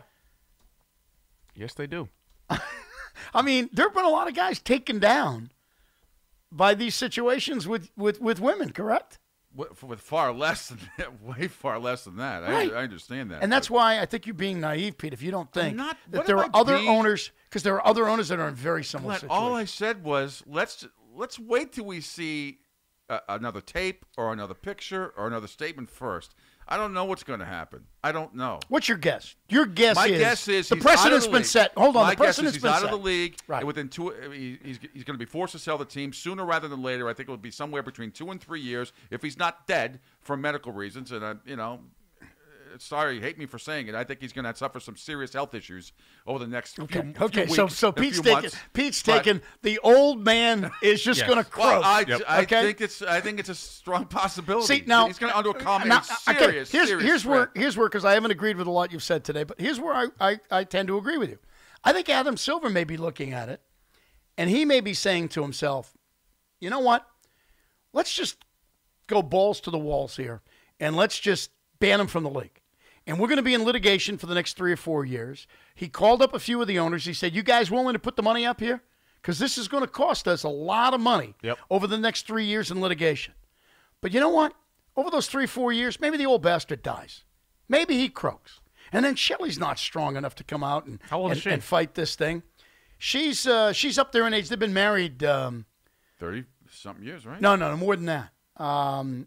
They've been married, I want to say 56 years or something like that. But I'm trying to do the math. He's 80. Yeah. So she's probably close to his age. Yeah, maybe they both go. They keep on eating steak. A lot of times, you know what happens when one goes, the other one goes. Steak you know? Too much steak intake from Morton's. Just keep on going to Morton's Béarnaise sauce. Right. That happens. But that's logical, Pete. That was something that might have been discussed by Adam Silver. That they're sitting behind closed doors and they're saying, okay, guys, he's going to fight this. He's not going down because you know that he's had conversations with Sterling. You know he's picked up the phone, Silver, and he's had conversations. And I'll guarantee you that Sterling has sat there and said, screw you. You know, I'm not racist. I'm not going anywhere. You know that's happened. I don't care what Adam Silver said today. You know that's happened. So they know. The league knows. Because the smartest thing the league could have done is got him to agree to, why do you need this anymore? This is causing a real headache for all of us. We'll go find an owner. That's Magic Johnson Group wants to come in here. We can get a fortune for you. We'll get you $1 billion for this franchise. Money for your grandkids and grandkids and grandkids. And he said, screw you. I'm holding on. Or the franchise is not for sale. That's what he's saying. The sad part is that he probably truly believes he's not racist. Oh, that's the way it is. I think he is. Question about it. Well, you can tell by the comments. That's what happens with these people. They don't realize how racist they are, and that's where he sits right now. Well, so because in his mind, he did nothing wrong. Because he looks at it this way. The NAACP is giving me not 1, 2 lifetime awards. Not 2, not 3, not 4, but before I'm done, I'm going to get 5 lifetime achievement awards. And why is he getting that? Because it gives them money. As he said, I give them cars. I give them houses. I give them food. I put food on their table. He doesn't look at it that these are employees, that the color of their skin has absolutely nothing to do with it. It's a matter of these guys go out there, have a great skill set, and they make money for him. Without the Chris Pauls of the world, he's not making that type of money. He doesn't see that. Yep. He views them as like pieces on a game board. He's got Monopoly out there, and he's moving the plastic houses around, the plastic lawn jockeys. That's what he's moving around in his mind. That's how he thinks of it. So he's not going to back down. He's not backing down. I don't see how he backs down. I agree with what you're saying for now. I'm just let's see what kind of pressure that we don't hear about comes down on. Let's just see, because I tell you what, in a couple of months. If Magic, whatever group you want to throw in there, all of a sudden says, "Here's $1 billion," and he agrees and just goes away. I'm not saying. I don't think that's going to happen. I'm not sure about that. He's worth $2 billion. I understand that, but I'm not. He's owned it for 33 years. Why didn't he sell years ago? Because it wasn't under this kind of pressure 30 years ago. What if we find out that when all's said and done next season, it's his wife is the owner in print of this team? Is this still a big problem? I think there's a problem. If next year, with the sale, or he steps down, he's banned from the NBA. How do they get rid of him between now and October? That's my point, is if you got to get a sale, but if she's the owner in principle because she's next down in line, is that still good enough for everybody? Well, he would have to die for her to take over the team right now. Who takes over the team until they make the sale? Well, we don't know that. That's my point. Someone's going to be next in line. I don't know who's in charge. The commissioner said today that the ban applies when somebody asked a question about family members, and he said the ban applies to Donald Sterling and Donald Sterling only. Now, how does that work? Is it a will? Do you have to die to get it, or can you just transfer? Well, I don't know. I don't know what they have set for trust. I don't know what it's their own personal. I mean, if heaven forbid Bob Kraft dies tomorrow, I'm assuming it goes to Jonathan. I think already the kids own a large portion of it. Yes. I think that's already been done. But it's up to the individual and how you're dealing with it within your own trust and assets. If he works I don't know the inner workings, but my guess is that he's estranged from her, and yet she's still working and on the payroll. And since they've been married for 57 years, my guess is she could go to court and she probably gets 50% of that team. That would be a wild. Well, 51 would do it, wouldn't it? I mean, wild. My point is, if he works it out, backdoor says, "I'm out of basketball. You won't see my face. I'm gone." But my wife. I think he might try to do that. And how does that float with the rest of the league? I think we're back to square one. It wouldn't float with me. It wouldn't float with me. If I were anybody else, out be there right back where you were, who thinks this was a great day, I'd be sitting there going, "This is a sham." Yeah. This is a total sham. Are you telling me that Shelley's going to run the thing? She's been involved in all of these discrimination housing suits over the years. She's on all of these different court cases.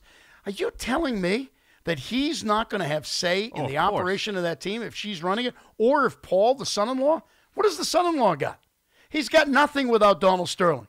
If he takes over, Donald Sterling suddenly says, "You can take over the team all you want." You know that will? Gone. You're gone, brother. Yep. See ya. So I think we're back to square one if that's the scenario that plays out. I also want to know there's no way right now that the league can take over the team, or even in the why. I don't think it can happen right now. Right this moment, I don't think it can happen. The league can take over the team. That's all of the stuff that we don't know. Well, that's what I'm asking. The commissioner never broke that down today. I didn't know he could ban him. I didn't know that was on the table. I didn't either. I did not know he could ban him. Ban him for life. For life? No, I thought he could ban him for a while. But I didn't think he could do it for life. Well, here's the thing. Because he says it doesn't mean he can enforce it. Correct. That's what we're trying to explain to you. I don't have to explain it to me. It's the same question we all said when we were watching it. I don't know if he can ban him for life. I'm assuming that his lawyers told him he could say that. I don't think there's anything that he said today that he didn't think was legally justified, whatever term you want to use. I don't think they would take a chance to look like a fool in this. Exactly. I just don't have all the NBA bylaws in front of me. We'd probably need several attorneys here to go through them. But I'm assuming everything he said today. Hold on, I got a couple in the other room. He legally, I'm assuming everything he said today he thinks can be enforced. Now, I'm not saying he doesn't believe there's not going to be a fight put up by the side. I don't believe that. I don't believe that everything he did today he felt could be enforced. I think what he did today, Pete, is he knew that he needed to satisfy a majority of the people out there, because this was an issue where people are angry, and they have a right to be angry. These are hateful words by this guy, so they have a right to be angry. So what he did was he said, "Here we are, first round of the playoffs. We're having one of the most exciting first round of the playoffs we have ever had, including what looks to be the taking down of the Indiana Pacers," which we haven't had any time to talk about it, but I have never seen it in all the years of watching the NBA, ever seen a number one seed that halfway through the season looked like they were a contender to win the championship, totally fall apart the way this team has fallen apart, to the point where they're going to lose in 6. Was Hibbert banned to an from the 8 NBA? seed. Huh? Was Hibbert banned from the NBA? Hibbert was not banned. No. Not banned, but he's allowed to score? But you'd have to check. Isn't that unbelievable? Yes. If you look at injuries on those two teams, Al Horford is the guy that's out injured for the Atlanta Hawks. Yeah. Hibbert's playing. But I'll tell you what, Horford's giving Atlanta as much as right now Hibbert is. So if you're the commissioner, you're sitting there going, "Man, we're getting the best playoffs we've ever had." And all anybody is talking about with our league is they're talking about this story. That it has taken over our league. You're back to how many years ago was it the refs? When nobody cared about basketball was the refs are corrupt. Right. Back to right where you were. So he did what he had to do today, Pete. Yes. But I don't think he sat there today. I'll guarantee you in a private room in the back, he's not sitting there saying, "Okay, boys, we're all set. We got the lawyers. The lawyers already have told us we're easy. This is easy street. We're going to zip through this." I'll guarantee you he did this right now to quiet everything down, to bring peace in a racial, a heated racial climate with the league. He brought everything down to silent, quieted everything down, and now he's going to deal with the lumps and what he's going to have to face here for the months and maybe years to come. I don't disagree with that. And I also, when Paul Gaston went during the Reggie Lewis thing, remember, obviously, when he was going to sue the New York Times, right? $100 million. We all that was. I remember when he said it. I was to quiet everybody down. Never good. Yeah, but most of us that were watching it were saying this is never ever going to happen. It's never going to happen. Now, again, I don't know all the official NBA laws, so none of us do. None of us do. So I don't know what exactly. Because they're all confidential. And I agree with you. I think he calmed the situation. I think. But can I just throw this in? Throw this in? Yeah. The other problem you have with the NBA bylaws, they are all still open to interpretation. So the NBA lawyers may be looking at it in all cases and saying, you want to know something? This is the way I interpret this clause, and this is what we can do. It doesn't mean that Donald Sterling and his lawyers are going to interpret it the same way. Mm-hmm. So then eventually we're going to get to either a judicial proceeding or an arbiter is going to be involved, because there are stories out there now that is part of the process in the NBA bylaws, that you can't take judicial action. But in this case, if you're taking the guy's franchise away, and there's nothing in the bylaws that says that you can take it away, if you catch him making racial comments with a 31-year-old bimbo, then maybe it is open to different interpretations. Well, that's where that Title VII rule comes in that our guest yesterday, our attorney. No, Title VII's got nothing to do with this. No, but it says you can invoke suspensions based on Michael McCann is his name. based on the racial language. No. That's no. Hold on, Pete. That's a totally different clause. That had nothing to do with the owners. That clause that Michael McCann is talking about is if the players decided that they weren't going to play in the game, they could cite racial comments, racial discrimination. That's what they could. Which you may have with Baron Davis. Well, that's what I think. You might have with Baron Davis, and you might have it with. What happens with some of the celebrity stuff? But see, I think there's a lot of gray here, and I'm not a lawyer, so I can't sit here and break it down. And we've even talked to lawyers. We had Michael McCann on yesterday, and even a lot of this stuff is unknown because of the bylaws.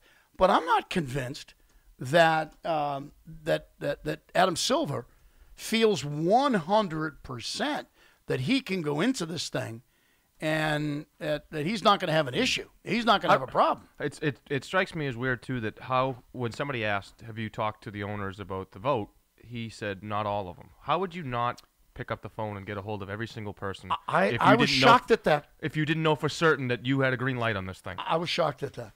He said he talked to some owners, and he has their support, but he has not talked to all of the owners. How do you not call every single one of them? We knew this press conference was happening yesterday. Yep. You had all that time to somehow get a hold of Maybe he lost the phone number. Maybe his iPhone. Somebody stole it. I don't know. But that seems very weird to me. If you need 22 of the 30 votes. Stop calling it 22. But you don't do that. No, you get because that's disrespectful to the other owners. Plus, you want it to be unanimous. You want, for the league's sake, they want it to be unanimous. They don't want it. I'm wondering if he fibbed right there.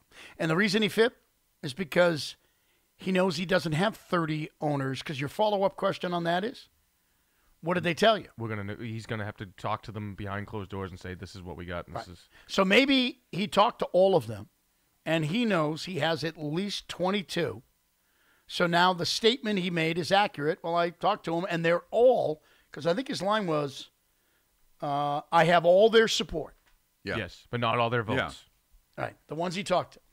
So maybe that's a cute little way of throwing that out there. That possible? Yeah, I think it's very possible. I know it's great, and everyone's happy with it. I'm happy with it because it stops a real bad thing from possibly happening tonight. But I think this was a little bit of a procrastinating. We'll deal with this. We'll get this down the line. Let's just get through the playoffs. That's what I think. Well, let's deal with this down the line. I'm totally. I don't disagree. I don't disagree with that, but I do think it's going to be. It's going to be interesting over these next couple of weeks. You said when we started this conversation, you said it was going to be swift. It's not going to be swift. swift. I said 3 years. I said 2 to 3 years. Well, you said that. No, you said that later. I said he will. No, I said from the. Honest to God. We'll go back and listen to the tape. Yeah, well, listen, I think we're erasing those. I'm erasing those. We'll have to listen to it tonight. We're erasing those tapes. Yeah. I said it's going to take probably 2 years, maybe 3, and this guy will never, ever, ever be allowed back in there. Now, but it defeats the purpose, as you guys said. If his freaking wife or any in-laws are there, whatever family members are there, even if he's banned from the league and forced to, unless the team is sold within 2 or 3 years, which I think it will be, Yeah, my guess is that they're probably pretty confident that they can extend this thing for a couple of years and keep him out of the building. Yeah.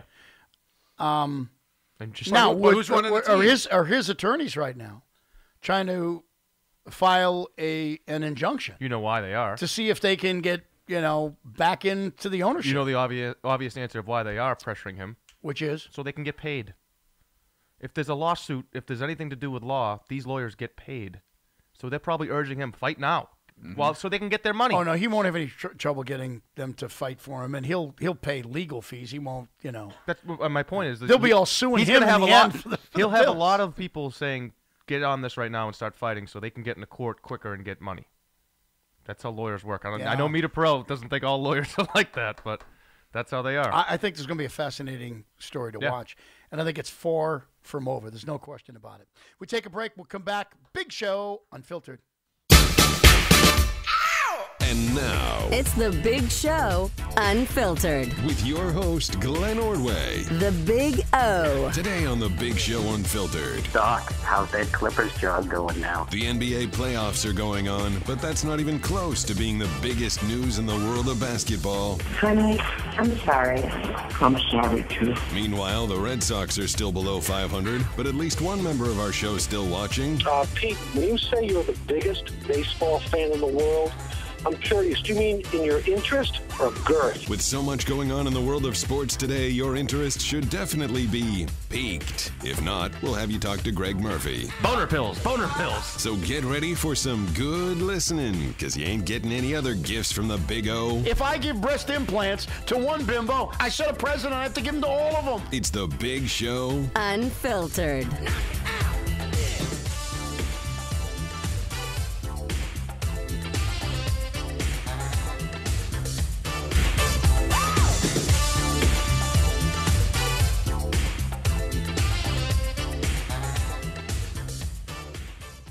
Effective immediately, I am banning Mr. Sterling for life from any association with the Clippers organization or the NBA. Mr. Sterling may not attend any NBA games or practices. He may not be present at any Clippers facility, and he may not participate in any business or player personnel decisions involving the team. He will also be barred from attending NBA Board of Governors meetings or participating in any other league activity. That's the commissioner shortly after 2 o'clock today, Adam Silver making those comments, and I think it shocked everybody. There were a lot of stories leaked out earlier, basically because people were looking at the law. And Lester Munson and others were kind of theorizing that what powers the commissioner has right now is that he could suspend Donald Sterling indefinitely and that he can fine him up to $2.5 million, which is the maximum allowed within the NBA bylaws. But beyond there, there's not much he could do. He could also urge the Board of Governors to force Sterling to sell the team, but that is to use the term again, a slippery slope here, in that you need 3/4 of the owners voting for it. And you need some type of cause, because the original clause that was presented to the owners in those bylaws, the one that exists right now, really covers owners not paying the players. So in other words, if you're not paying a contract or you're not paying for a building and therefore the games are getting canceled or the players aren't being compensated, that you can basically pull the franchise away from the guy. But you couldn't do that because he pays all of his bills. Maybe a cheap bastard, maybe a racist, but at least he pays all those bills. So I think it was a shock to everybody when he stepped to that podium and he came out and he said that You know, banned he's for banned life. for life. Why is it we will urge and not we have urged? Probably because they haven't done it yet. I mean, why? Well, the one thing that McCann brought up yesterday is that they could pass a bylaw, add a bylaw. But how do you grandfather that? How do you do that for something, for a transgression in the past? How do you? I don't know. Maybe you can. Maybe there are ways around it. I'm sure their lawyers have spent a lot of time around the clock, billable hours, by the way. Yes. Around the clock in the NBA Just office. thinking about a client. Yes, right. Around the clock, figuring out exactly how they can do this and how they can pull it off. But it doesn't mean they're going to be able to pull it off. And what happens if, and this is where the NBA really would be screwed. Let's say that Donald Sterling does have a case here. What if he wins? Right.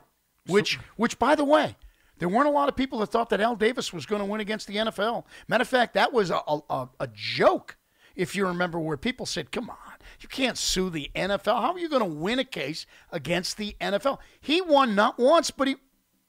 What is that noise we're hearing? We're being recorded. Someone's knocking on the door. Somebody is recording. It's Emery. I think it's the keyboard. You're hitting the keyboard. It's in the other room hitting the keyboard? Who's hitting the keyboard? What is that little... I was buzzing in. You don't want. Hold on. I'm a little leery. I'm a little leery today. I'm concerned that one of the employees here may be recording. Are you wearing a wire? Hello? What is this wire over here? Is that bulging your pants? Or you just taping your shirt? What is taping you? Yeah. You don't want to know what that noise is. I don't. No, you don't. Okay. Actually, you know what it sounded like when you get a wrong answer in Jeopardy? That's what I said. Yeah. Oh, did you? I'm sorry. Well, the Jeopardy. What is wrong answer? I'm afraid to ask. I'm sorry. What it is. But you would think that the NBA lawyers knew what they were doing going into it. But now the reality is you're going to get the response from Donald Sterling. And you're right. What if he wins and has to come back again? Do the players get up and go? Yes. What happens if this thing, I can't believe this is resolved if he's not willing to go. If he's willing to go, if they can convince him, and maybe they think they can convince him. Maybe that's part of this deal. We'll convince him because, let's face it, he has no more advertisers. They've all departed. All right? Mm-hmm. If he still is in ownership of that team, what happens when they start playing in October? No head coach. Who's the owner of the team? Well, we don't know. Who is the owner of the team? How are they going to turn that around in October? If Doc Rivers has to make a decision in this offseason. Does he want to come back with the Los Angeles Clippers? Now, you can sit here and say, well, the owner is banned for life. But suppose he's not banned for life. And suppose you come back, if you're Doc Rivers, the coach, and you're going through the litigation here. How do you get a check if there's no one to sign it? Well, power of attorney. Good question. Whose signature will be on that check? Power of attorney handed over to A, B, C, D, or E. How about this? How do you do that unless you go into, what formal ownership? See, that was the thing that nobody got to today, and Adam Silver didn't explain it. But how do they function now? How do the Clippers function? If the owner is out of it, how do they function? On automatic pilot? Let me ask you this. Do we assume Sterling is going to appeal immediately? Whatever the commissioner said, banned for life. Okay, so he says, I appeal. There's got to be a process there during the appeal process where he's still going to actually be hands-on, isn't he? Is it like Major? I don't know. I don't know. Is it like Major League Baseball? He can play while he's getting Well, that's the appeal? what I'm asking. That's what I'm saying. I don't know. It's a good question, Pete. I don't know if there's nobody. I don't know if there's an appeal process. That's the question I would have asked the commissioner. Nobody said, don't you expect Mr. Sterling to appeal? No one said that, which I'm stunned at. Because I would have said that. And if he does, where does that leave him right now as regarding ownership of the team? To me, right now, it's a big question. Because what is the appeal process? He's not going. He's going to appeal. We know that. So he's going to do something. So Donald Sterling has offices within, I guess, the Staples Center. I got to believe because the Lakers have offices, and I got to believe the Clippers have offices as well. Never had a need to go into the Clippers' offices before, but I've been in the Lakers. What do you want to do here? In the Lakers, right? You're going to go down the hall. So he's got an office in there, and the son-in-law has an office in there, and old Shelley's got an office in there. Rochelle has an office in there. And they have people working, and they have a staff. But who runs the operation now? It's still a working operation. Somebody has to run it. It just doesn't go on automatic pilot. Adam Silver did not announce today that the league was going to come in and take over the Los Angeles Clippers, correct? He didn't say that. I never heard that today. I thought Spike Lee was going to ask that. I thought Spike was saying, I'll take care of it. By the way, Spike was in the front row. Booted. And then gone. I think they moved him out. Moved him. Right. His press pass didn't hold up. He was at the Phil Jackson press conference. So that one almost made some sense because he's a lifelong Knick fan. But now suddenly he's suddenly jumping in on the Clippers bandwagon. Come on. Does Billy Crystal suddenly jump in and show up at New York Knicks press conferences? Come on. Instead of Howie Mandel asking if it's a Jewish thing that he was upset that they both are Jewish people. What dope ass that maybe why not ask who's going to be running this shit? I didn't know. Hey, Jet, did you recognize that publication? Was that like a Jewish publication or something? Even if it was, I wouldn't know. That was a dumbass question. It was a terrible question. Terrible question. That was by far the worst question. He's Jewish and you're Jewish. And you were Jet was offended. And what was the question? It's like, are you personally hurt because he's also Jewish? That was like the question. That's like saying he said, Mr. Sterling or Mr. Silver, you identify yourself as Jewish, and so does Mr. Sterling. So does that personally? Does it make it hurt even worse for you? I thought the whole idea. What the hell? The reason that these tapes have all come up is that we're all supposed to be viewed equally and not necessarily as having labels. Oh my God! It was as dumb a question was the one who said, "What were your reactions when you heard those tapes?" Oh, I was thrilled. Well, that's what I said. I was completely behind him. Are you shitting me? He has to say, "I was shocked." There's no other answer he can say without him. So then, why ask the question? Because. Why ask if being Jewish means? I mean, why ask a lot of things? See, why not ask about the that was important to that one guy. Does it matter if he was Jewish? He got back to his editor and was like, "Are you kidding me?" If I'm Donald Sterling's lawyers, I'm saying that's the greatest thing in the world. He said he knew you for 20 years, Donald, and he was shocked when he heard what was on that tape. I'm telling you, if I'm his lawyers, I'm sitting there going, they did not think. He was shocked that those comments were made. So maybe it could have been that you took medication that day, or something happened, and maybe you had too much to drink, you were acting, or that this girl was doing some bizarre sexual acts to you. Why didn't anybody and say? And it depleted you of like body fluids and oxygen. After he said like shocked, he was hypnotized. Why wasn't one of the initial questions, Commissioner? You said you were shocked. Even if just looking at the man's history, the timeline, how can you be that shocked about what came out, considering what he's already had to pay in fines and the way it's already documented how he's treated people? Why did none of these chicken shit a-holes ask that? Pete, if you were there, what would you have asked? I would first have asked about the appeals process. If he decides to appeal, because I would have said, Commissioner, he's going to do something. I know that. He's not going to sit back and take it. And what if he does appeal, where is his status regarding ownership of the team? Is there a window? Is there, what do you do? And then I'd say, how can you be? And then my follow-up would have been, you said you were shocked. Well, shame on you if you were shocked. I said you might have been surprised maybe at some of these comments, but shocked based on what he has said, what he has been fined in the past on several issues regarding race, the treating of women, minorities, the whole shebang. How can you say you'd be shocked? I would have said you come off as a fraud. Not many of these reporters have as much experience talking to commissioners as you do. Well, I mean, and asking the hard questions about Jacksonville. And that was just about a city. That wasn't even about the damn league. That was about We need to send you to commissioner meetings. But I'm stunned nobody asked about appeals process, and I'm stunned nobody asked about why he was shocked. He shouldn't be shocked knowing this. That's bullshit.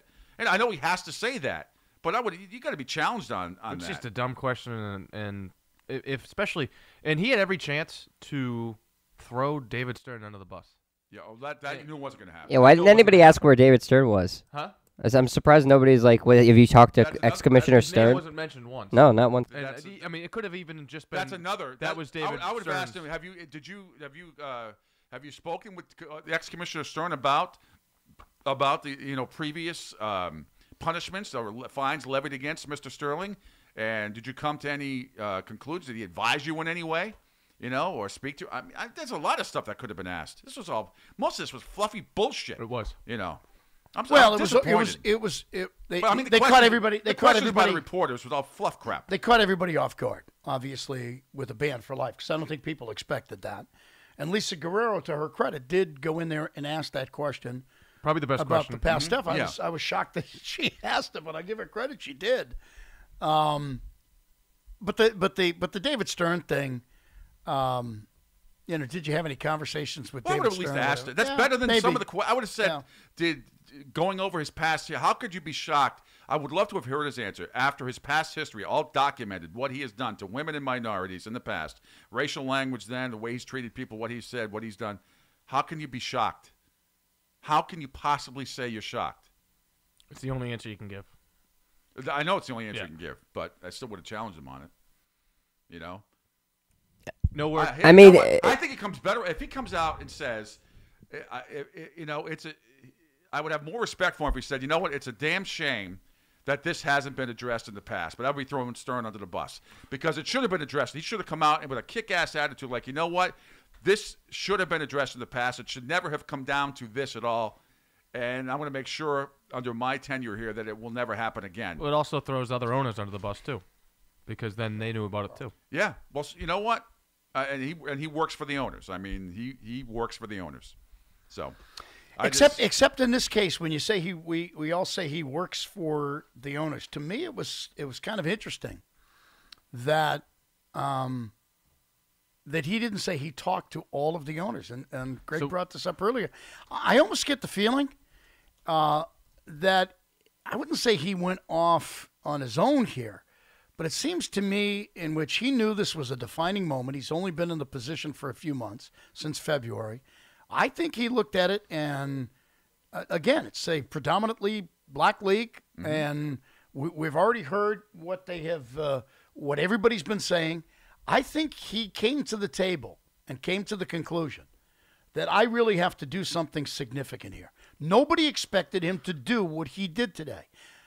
I'm not sure he necessarily listened to all of the – I don't think he was actually working in this case for the owners. It might have been asked backwards here. What if that first report we got was true and it came back immediately that that's not going to fly? The indefinite. Remember, that's what we heard. Yeah. Maybe that was a legit report, and it came back in the 20 minutes that's not going to fly. We need to up this, and he went off on his own. Well, yeah, and I agree. And because there wasn't that report. He could have said he didn't have to. If he, to me, I would still have asked the same question: banned for life, banned for a month, banned for a year. I would have asked the same question: what is the appeals process if and when he does, and what is that window? So the banned for life thing, to me, I almost take that with a grain of salt, because that could be. I don't care what he was banned for. I want to know what the appeals process is, and what is his status as owner when he does indeed decide to appeal. How many owners watched this like we did and went, "Oh shit"? Because if he doesn't appeal, what does that say? If he doesn't appeal, which I think most of us would say that probably he didn't talk to. He didn't talk to happen. So he didn't talk to all the owners. So how many Jerry Buss do you think Reinsdorf were sitting there watching like this and went, "Oh shit, we're in for it now"? He obviously didn't. They didn't know it was going to happen. If I were another owner. Any owner in professional sports, I would be very nervous here today. And I'm not saying that other owners are racist, but suppose they said something. Suppose they said something about a specific player and somebody knows it. Somebody can verify it. What about somebody has it on tape and they've said something which could be construed as a racist comment about an individual, a racist slur? To me, I would be very nervous if I were one of those other owners, because I don't think from here on in, the way precedent has been set, that it has to be as bad as Donald Sterling's was. And let's face it, Sterling's been getting away with it for 33 years. What if Jim Irsay's on camera from the police footage, and God knows what he said when he was getting arrested? God knows what he said, because they film everything, license and registration. If he had a flip out and said anything, what do we do now? Well, if Jim Irsay was in the NBA, he'd be banned for life. Well, Roger Goodell's going to tell everybody in the NFL, watch what you're doing, because this is what's happening. Well, that's what I'm waiting for next week, right? Next week, Roger Goodell comes out. He's going to say we're doing the same thing. The week after he says he's going to address it. I can't wait to see how that goes. Okay, he can address it now. But I just found some tape from 5 years ago with Jim Irsay when he was on one of his little benders, okay? And he happened to call, the cornerback of the team or whatever, some name or something Mel like Gibson. that. Right. Suppose he does that. Yeah. Suppose now, okay, we're now dealing with a drafted player who has already told the public that he is gay. Suppose we find some comments that are 4, 5, 6 years old that in some way have an owner sitting there with homophobic slurs. What do you think the public reaction is going to be? The public expectation. Do you think it'll be banned for life? You think it'll be banned for life? The public expectation, Pete, based on what Adam Silver did today, is if you say something like this, you're banned for life. I'm not sure. I'm not sure. A 9-minute conversation from TMZ and Deadspin. That was a 9-minute conversation, 9 minutes and 41 seconds, I think, of tape that we heard over the weekend. As opposed to 1 second. There's at least an hour. I think there's going to be. Racist is racist. It doesn't matter. How long did it take Mel Gibson? How long did it take Mel Gibson to be a racist for the rest of his life? Well, true. How long did it take Fuzzy Zeller to be a racist for the rest of his life? And by the way, the only thing that Mel Gibson can do right now is movies in which he's the producer. Yeah. Because nobody's putting money or backing him. Pete, what the commissioner did today in the NBA is he set a precedent right now that if there are any comments by any of these owners, or how about the players? How about the players? If the players do this, what happens? Do you ban a player? Well, in what context? On the floor, as Jet was saying earlier, in the locker room, on Twitter. Well, I mean, now I understand what you're saying, you can't be somewhat pregnant. Okay. You're either pregnant or you're not. So Kevin Garnett says the N-word like he does 9,000 times a night. So is he banned for life on the floor because he says it? Well, you want to know something? I said this. I said this the other day. I don't think the use of the N-word, especially by a black player, which we know is in a much different context than a white saying it to a black, though you can even use Richie Incognito saying it, a white guy saying it to a black guy, and that was accepted by the other African-American players. This, to me, is a lot deeper. This is telling you how Donald Sterling really thinks of the race. That's what he's doing. He's giving you deep down thoughts. But I wouldn't be surprised at all if there's other skeletons out there with other guys who feel this way about the race, or with Michael Sam coming into the league next year, that somebody talks about the people who are gay. That wouldn't surprise me at all. The NFL just tried to do this, and that backfired on them. Remember, they were going to bring in racial language or inappropriate comments to, and that's not going to work. To me, this is what Sterling did was worse than the words, because again, the words are based on context, and unfortunately, at least this is how I feel about it. Others don't. You have the words in all raps, a lot of rap songs right now. So you have it. It's infiltrated the culture right now, and it has a different meaning, I think, even, and I noticed it in doing my national show on Mad Dog Radio, there's a real difference of opinion among the African-American community, certainly the people that call me that identify themselves as African-American. Young people think the word is okay. You can use it. It's fine. It's part of society, and we're using it now to deflect all of the bad things that have happened in the past. And older callers call me up and say just the opposite, that it should never be used by anybody, and they have offense with it. So there's some debate there. I don't think there's any debate on how Donald Sterling classified blacks, and they're not good enough to come into his stadium. That, and then talking about how they treat them in Israel like dogs, and his description of them over and over and over again, and asking her to present herself as a delicate white as opposed to what she claims that she is, which is a mix of black and Mexican. So I think there's a big difference here. Yeah, with the words. But it wouldn't surprise me at all if there are other owners in sports who might think along the lines and might have said something like Donald Sterling did. Look at the two different stories from this past year. There's that story you just summarized, and then there's Riley Cooper, who said the word. And I find Sterling to be far worse. I do too. Far worse. Yeah, I do too. I do too. And again, I'm not sitting here telling you that white people should use the word. They shouldn't use the word. But it's all subject to the interpretation and the context. This, to me, is how he lives his life and how he wants to live his life. And he's very wealthy, and he uses these people like their little, toys, their little pieces on a Game Boy. But I wouldn't be surprised at all now to have people come out and accuse other owners. It's open season. Based on what Adam Silver did today, it's open season. Now, Pete's right. They may not have evidence. They may not have it on tape. But aren't we going to have conversations about this if a black person comes out and says, a black player says, I had an owner tell me this and then gives a description that's similar to what Donald Sterling says. Are we not going to have to take him as a legitimate source? I believe you do. Another question that should have been asked, too, is exactly what you were talking about. Somebody could have asked, well, you just banned Sterling for life. So where does the racial language barrier fall? I mean, what happens now? What are you allowed to say? Publicly? And what are you allowed to say in the locker room? What are you allowed to say in the court? You already covered publicly because he didn't do it publicly. No, but I'm saying, but I still would have asked it. I would have said, how are you going to handle this racial language on the floor, racial language in the locker room? Where do you draw the line? But nobody asked that either. Well, because I think the commission is looking at it and saying every case is going to be taking different on an individual basis. Which I understand that. And in this case. But you just said you thought. It's like pornography. When you see it, you know it's pornography, right? But you just said this sets a precedent that if somebody says any kind of racial language, they're going to be banned for life. No, because there are blurred lines here. We don't know what is okay and what's not okay. No, I agree with that. But I thought you said earlier you thought that if you say, it could be. Again, I agree. It could be interpreted by some that if you use racial language, you'll be banned for life. But that's not what he did. He didn't use any racial language.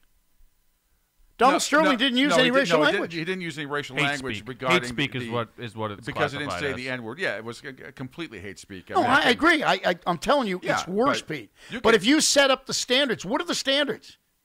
I don't know. Is there a new rule now? What are the standards? Is this going to the rule book next year? It must, right? It's easy if you take it's easy if you say this word is acceptable, this word is not acceptable. Okay, so if you do that, then we know what the parameters are. Even though, again, there may be blurred lines on the interpretation or the context of those words. But in this case, I think you could take a lot of stuff that people say, and you could construe it as being racist. I do. And I think this is going to be difficult, I think, going forward. I think there are going to be more cases of people who are going to bring up other stuff about maybe not other owners, but who knows, maybe other players. Maybe announcers. Announcers slip up. Possible. Announcers slip up all the time. Well, for an example, Charles Barkley says all the time, joking, I hate white people. Yes. Mm-hmm. Yeah. Donald Sterling said, I hate black people. How would people react to it? He basically did say that. Charles can say whatever he wants to say. Because, one, he's black, and two, we laugh at Charles. And it's funny. And we laugh at Charles. Yes, because it's a joke. Because we know Charles is making it into a joke. We understand the context. Yes. I think this is a tough one, guys. I really do. I again applaud the commissioner because I think he calmed and quieted a situation that really could have been volatile here tonight. No, probably hurt the ratings. Ratings are probably going to drop down. Fewer people are going to watch this game. Where I think I don't think so. No, click right off. It'll be see the beginning festivities, and I think I want to see I think people are going to tune in to see. By the way, Shaq got himself in trouble today with a stupid Instagram making fun of a disfigured person. He'll have to address that tonight on television. I'm sure. A kid in Detroit. But there'll be a Chris Paul crowd address. I would bet on. I would bet a quick microphone of. They said that was a possibility. I would bet on it. They said, but who's going to give them the microphone? Well, I can't wait. That's what I can't wait. Who to paid see for the microphone? Who's the Alexander Haig tonight for the Clippers ownership on that bench? I can't wait to see what family member is going to be there, and the team, whoever's covering the game, the sideline reporter, better go up to that. Try to at least. I don't think you'll see anybody. Oh, I think you got to try. You think there'll be somebody that represents the ownership there? In the public view? That's what I'm asking. It'll be up in a box somewhere. Possibly, but I'm wondering if... Well, you'll have the management of the organization. You have to. You have to run the game tonight. You have to have a whole crew. You have to have marketing people and sales people. Yeah, but I just don't think the only one that'll be missing will be Donald Sterling. Let me in. And unlike you, I don't think he shows up. I don't think he. I think he's too smart. I think he's going to get the lawyers behind closed doors, and they're going to be working on this. He's not done. Trust me. He's just beginning. If he showed up, it would be a lynch mob. I don't think he shows up. But I'll tell you what, Shelly will be there. Please let me in. She'll be there. Shelly will be there. All right, we take a break. 617-500-2257. That's our text and our call line. 617-500-2257. Winder line coming up at 5:45. You can send in your best wines at 617-600-7183. That's 617-600-7183. And now, It's the Big Show Unfiltered. with your host, Glenn Ordway. The Big O. Today on The Big Show Unfiltered. Doc, how's that Clippers job going now? The NBA playoffs are going on, but that's not even close to being the biggest news in the world of basketball. Honey, I'm sorry. I'm sorry, too. Meanwhile, the Red Sox are still below 500, but at least one member of our show is still watching. Pete, when you say you're the biggest baseball fan in the world, I'm curious, do you mean in your interest or girth? With so much going on in the world of sports today, your interest should definitely be piqued. If not, we'll have you talk to Greg Murphy. Boner pills. So get ready for some good listening, because you ain't getting any other gifts from the Big O. If I give breast implants to one bimbo, I said a president, I have to give them to all of them. It's the Big Show Unfiltered.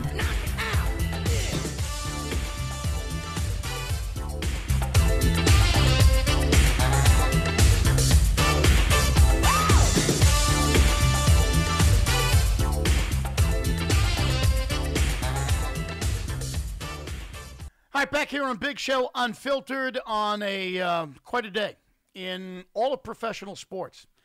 This is one of those days. I think Kevin Johnson talked about it as a monumental day in sports history, and it certainly is. A commissioner of a professional sports league, in this case, it was Adam Silver, the NBA commissioner, has banned an owner for life. He's fined him $2.5 million, which is nothing for a guy that is worth close to $2 billion.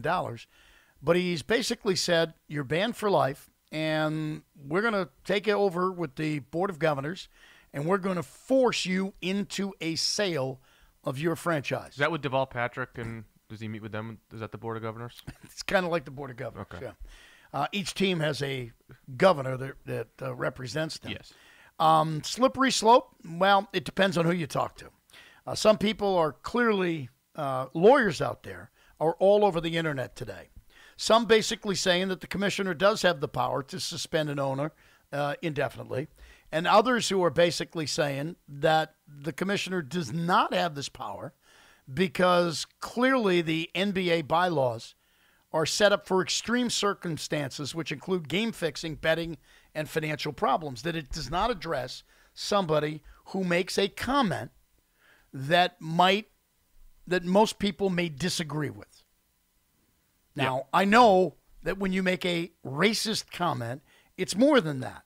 But legally, it isn't. Legally, it is something that I would hope in this day and age of 2014, most people disagree with. And is there an owner? Not everybody, by the way. There are some people out there that don't. But the question is, does that, and this is where we get back to the letter of the law and the interpretation. Well, let me go back to what Mike McCann said yesterday, and this is the interesting part. The NBA's constitution, which is confidential. This is why none of us know shit. Yep. Which is confidential. Hold on, I got a copy right here. You stole it. We stole it from the garden. Again, NBA's constitution, which is confidential, reportedly contains language permitting owners to authorize the league to sell a team without an owner's consent. The language, SI.com is told, only covers very limited circumstances, and these circumstances concern league finances, namely when an owner can't pay his bills. There is reportedly no language authorizing the NBA to sell a team because of an owner's hurtful remarks or embarrassing behavior. Even if conditional language could be construed to authorize a forced sale of the Clippers, NBA owners would likely be reluctant to do so given the precedent it would set. Now, that was before. That was McCann's part of the piece. Okay, so taking McCann, and McCann admitted that he's had an opportunity to see these bylaws, okay? They're under confidence, but obviously somebody leaked them out to him. If that's the interpretation of it, Pete, then how can you ban the guy using that clause? I heard it. Because he said things that you don't like. What happened today?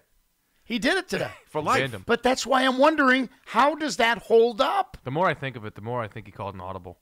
The more that I think that first report might have been true, and it came back that shit's going to hit the fan tonight if that's what you're doing. And he switched. Well, Kevin Johnson already said it, and he was representing these players. He already said, unless you remove this guy as owner of the Clippers, that the players are not going to be satisfied. I'm telling you, that's exactly report, what I think he did. That report 20 minutes before he went on was probably a legit report. Maybe. I don't know about that, but I will say this, that I thought Adam Silver shocked the hell out of me. Me, too. And I'm not sure he's doing this with substantial legal support behind him. I think you're right. I think he's doing it to calm the situation down right now. We pacify everything in Los Angeles. We're not going to have a riot. We're not going to have the players leaving the court and protesting. We're going to get by tonight's game. We're going to move forward, and then we'll deal with all the other bullshit we have to deal with. Yeah. We'll deal with it. And, Sterling's not going to go easily in all this. We're going to have to deal with it, and we'll deal with it. And maybe that's when he called some of the most powerful owners and he said, hey, listen, guys, Donald Sterling's not walking away. He's not going to walk away from this. We're going to have to deal with it.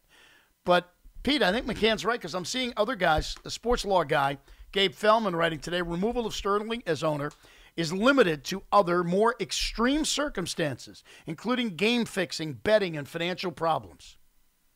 I don't know how you can. Again. And by the way, it's an arbiter that's going to rule. So let's say, because there's clear language in there, where apparently Sterling you can't sue the league as a franchise. You can't sue the league, but they set up an arbitrator. A neutral arbitrator. It has nothing to do with either person. Neither party. So sorry. what happens if the arbitrator rules in Sterling's favor and Sterling is reinstated as the owner of the Los Angeles Clippers? I'm not saying it's going to happen, but reading some of this, is it possible? I'd have to see the whole Constitution. Like I said, they're not giving it to you, Pete. No, well, I'll find it. We'll find it. Somebody will leak. It will leak out, don't you think? I bet it leaks. I get at least parts of it. The important parts, hopefully, will get leaked out. Like I said, I'm just interested. Right now, I'd like to see the appeals process. Right, what he can do. He just says, I appeal. I'm not doing it. Maybe he can't. Banned for life. This has never been done before. This is completely... Which again may not be legal. Yeah, that you can ban him for life. It may not be legal. This is interesting. Silver would not have taken that last measure without absolute certainty that he has the votes of the other owners. He's not hiding confidence in what will happen next. Quote, I fully expect to get the support I need from the other NBA owners to remove him, Silver said. How will Sterling take it? I have no idea, Silver said.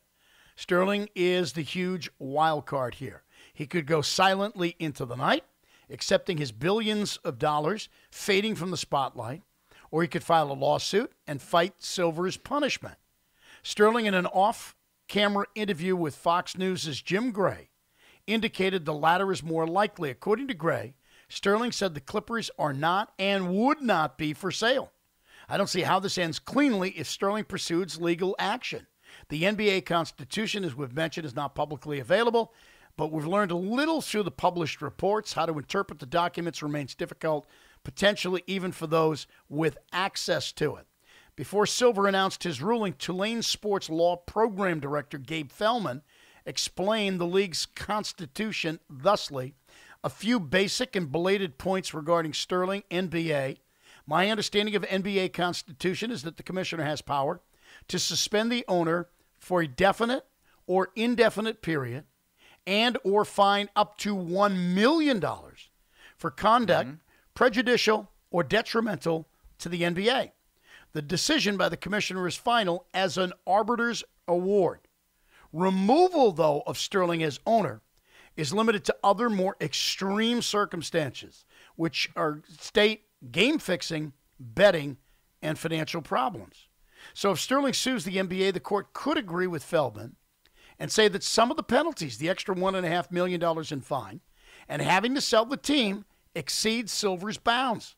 The NBA Constitution is not a legal document, but parties can sue on the basis the league did not follow its own rules. So in other words, the arbiter rules based on the NBA bylaws, but you can sue if you feel that the commissioner has exceeded his boundaries with the NBA bylaws and Constitution, which I think this clearly shows it is. Sounds exactly like what he did. Which could be the case here. And then if it gets that far, there's the matter of the team being sold.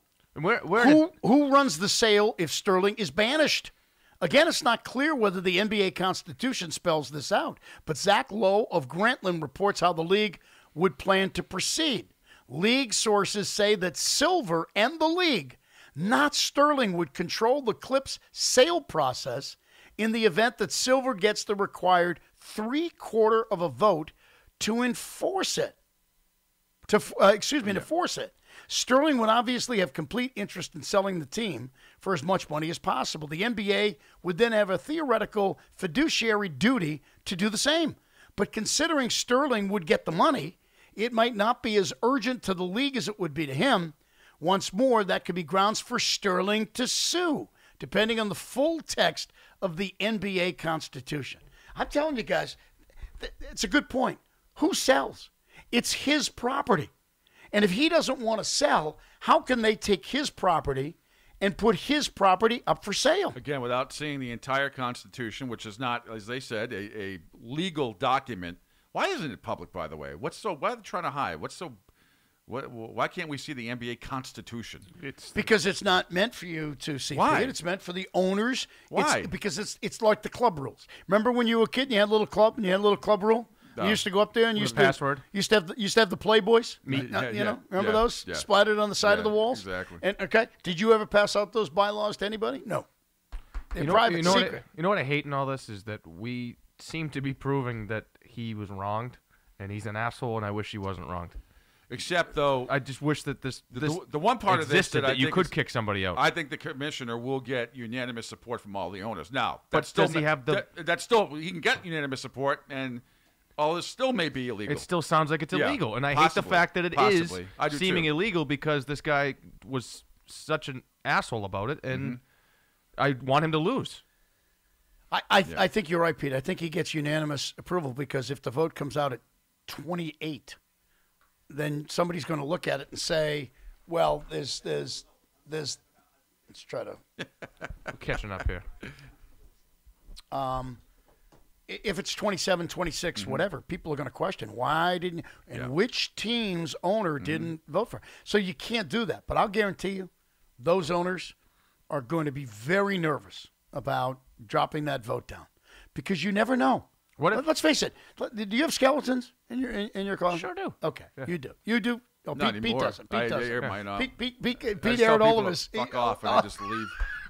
You got something in a Lowell studio somewhere. There's a the only thing that's there is asbestos. God only knows what else. So everybody does. What if this happens between now and next season? Maybe a couple of franchises owners decide I'm going to sell my team. What if a couple of a couple teams go up for sale? What does that tell you? Well, if George Shin were still around right now, I wonder whether he would put one of those votes in because he had all sorts of stuff in his history. The old owner of the Charlotte franchise. What if the Knicks go up for sale? What if the Lakers go up for sale? Jim Dolan. There's a lot of stuff that could be going on right there. I wouldn't trust some of them. I think they're probably very, very nervous today because they're looking at this and they're saying to themselves, if anybody gets a hold of a tape or something where I said something that was wrong. Maybe I had too much to drink that night. Maybe we got smoked. Maybe we lost the game by 28. I'm sitting in a luxury box with a bunch of people. Somebody's got their little iPhone recording, and I'm sitting there calling my guys every name in the book because I'm pissed because my team lost. I've seen owners after games where they're pissing and moaning and acting like the most spoiled fans in the world, pissed off at their players for not putting out that night. What if you think? What if it delves into racial tones? What if you're trying to be funny with a dumb joke like No. Fuzzy Zeller? Yeah. Fuzzy Zeller was Right. trying to be funny, Right. and to this day, everyone remembers him as a racist.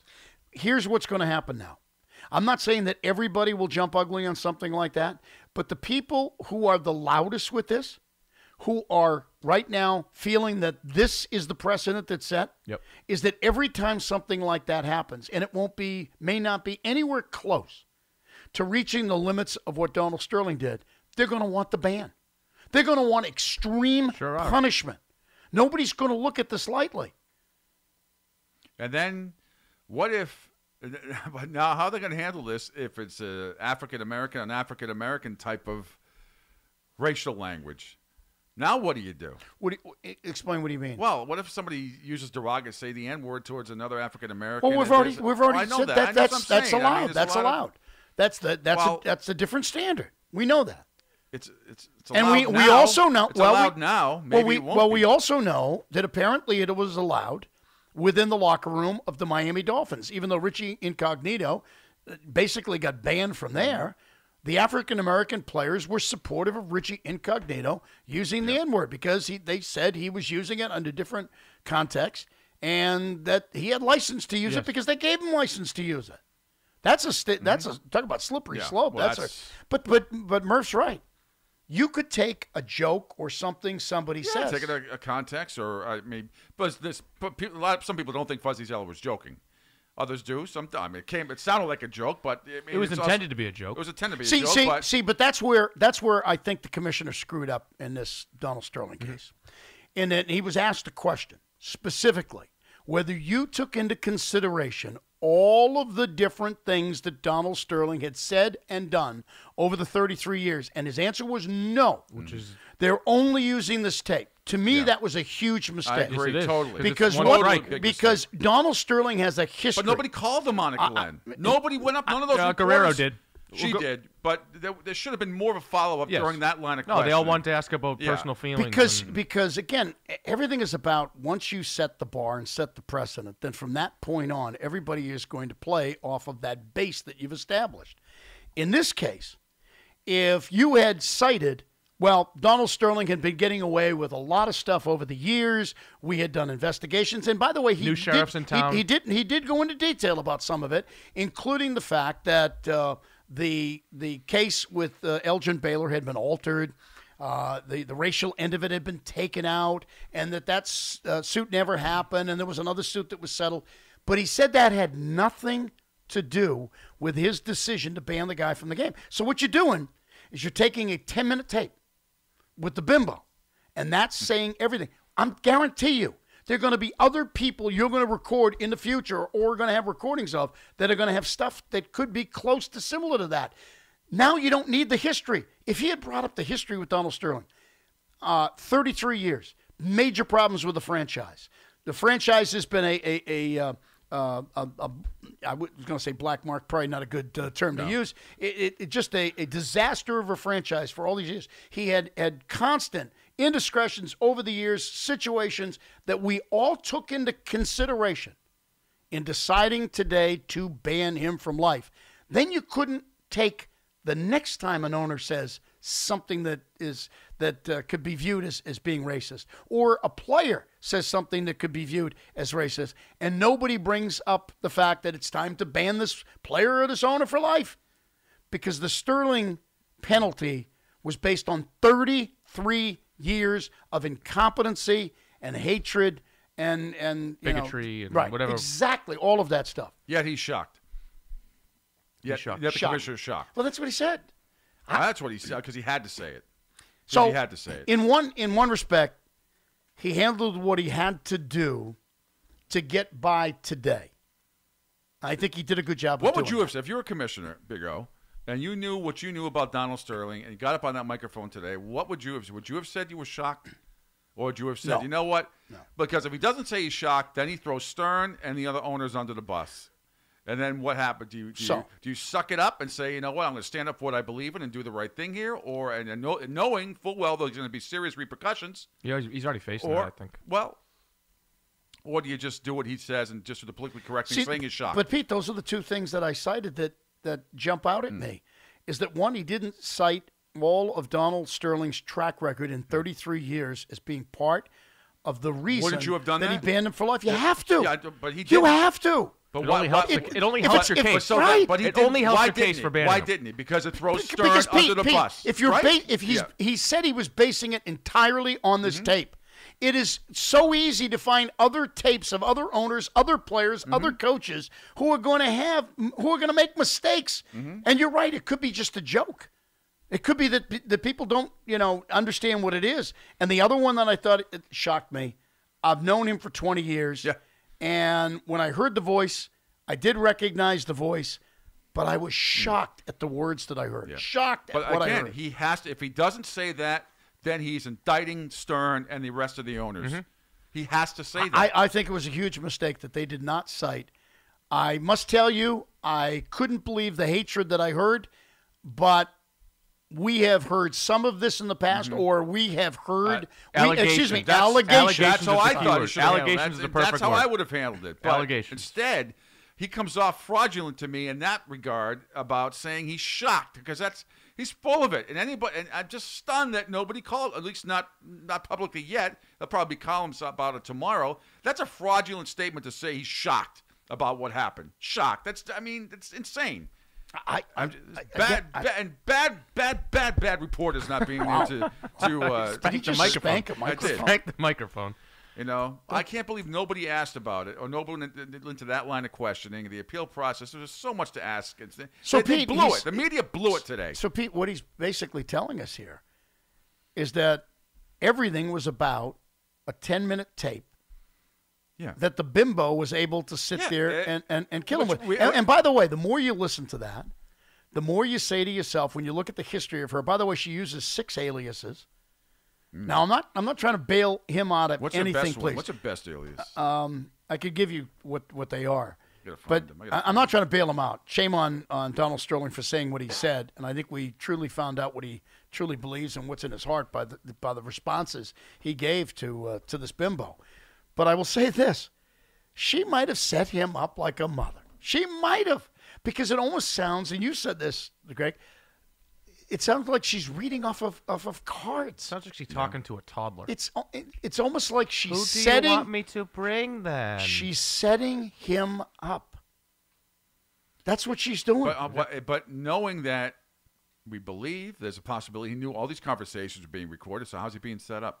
He set up the tape machines in the house. He set up the Nixon grams set up in a way where she knew that topic would drive him. You know why, Pete? Crazy. Yeah. You know why, Pete? Because he truly believed it was true love. Yeah. By the way, he really believes that she's madly in love with him. UCLA has decided to return a $425,000 gift from Sterling and reject the remainder of a $3 million pledge.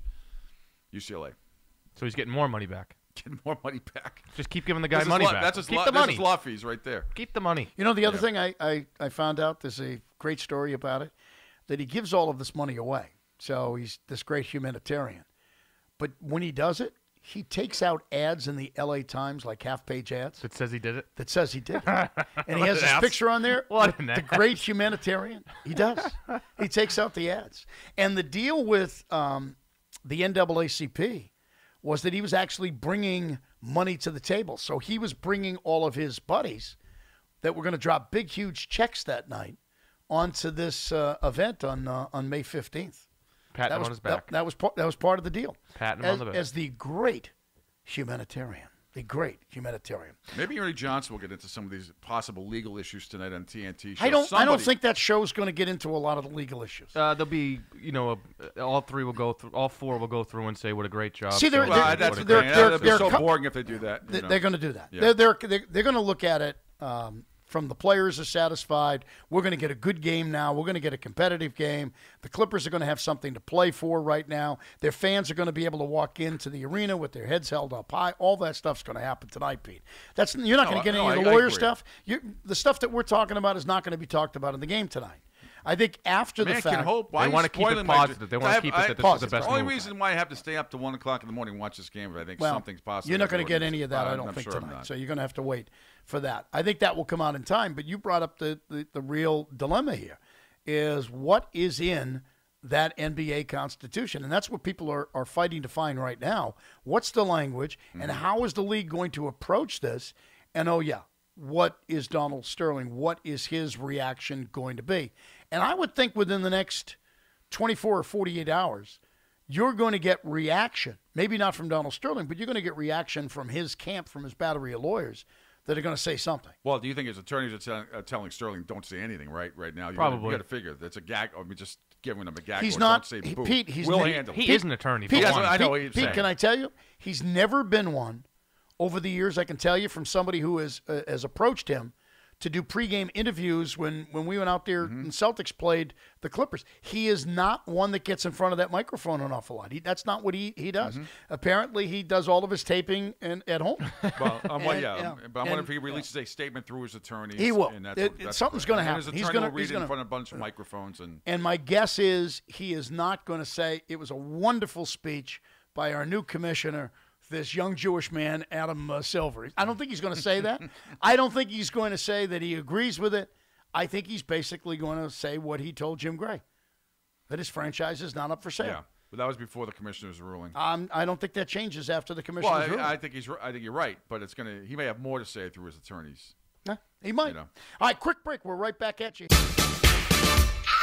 And now, it's the Big Show Unfiltered. With your host, Glenn Ordway. The Big O. Today on the Big Show Unfiltered. Doc, how's that Clippers job going now? The NBA playoffs are going on, but that's not even close to being the biggest news in the world of basketball. Honey, I'm sorry. I'm sorry, too. Meanwhile, the Red Sox are still below 500, but at least one member of our show is still watching. Pete, when you say you're the biggest baseball fan in the world, I'm curious, do you mean in your interest or girth? With so much going on in the world of sports today, your interest should definitely be piqued. If not, we'll have you talk to Greg Murphy. Boner pills, boner pills. So get ready for some good listening, because you ain't getting any other gifts from the Big O. If I give breast implants to one bimbo, I said a president, I have to give them to all of them. It's the Big Show Unfiltered.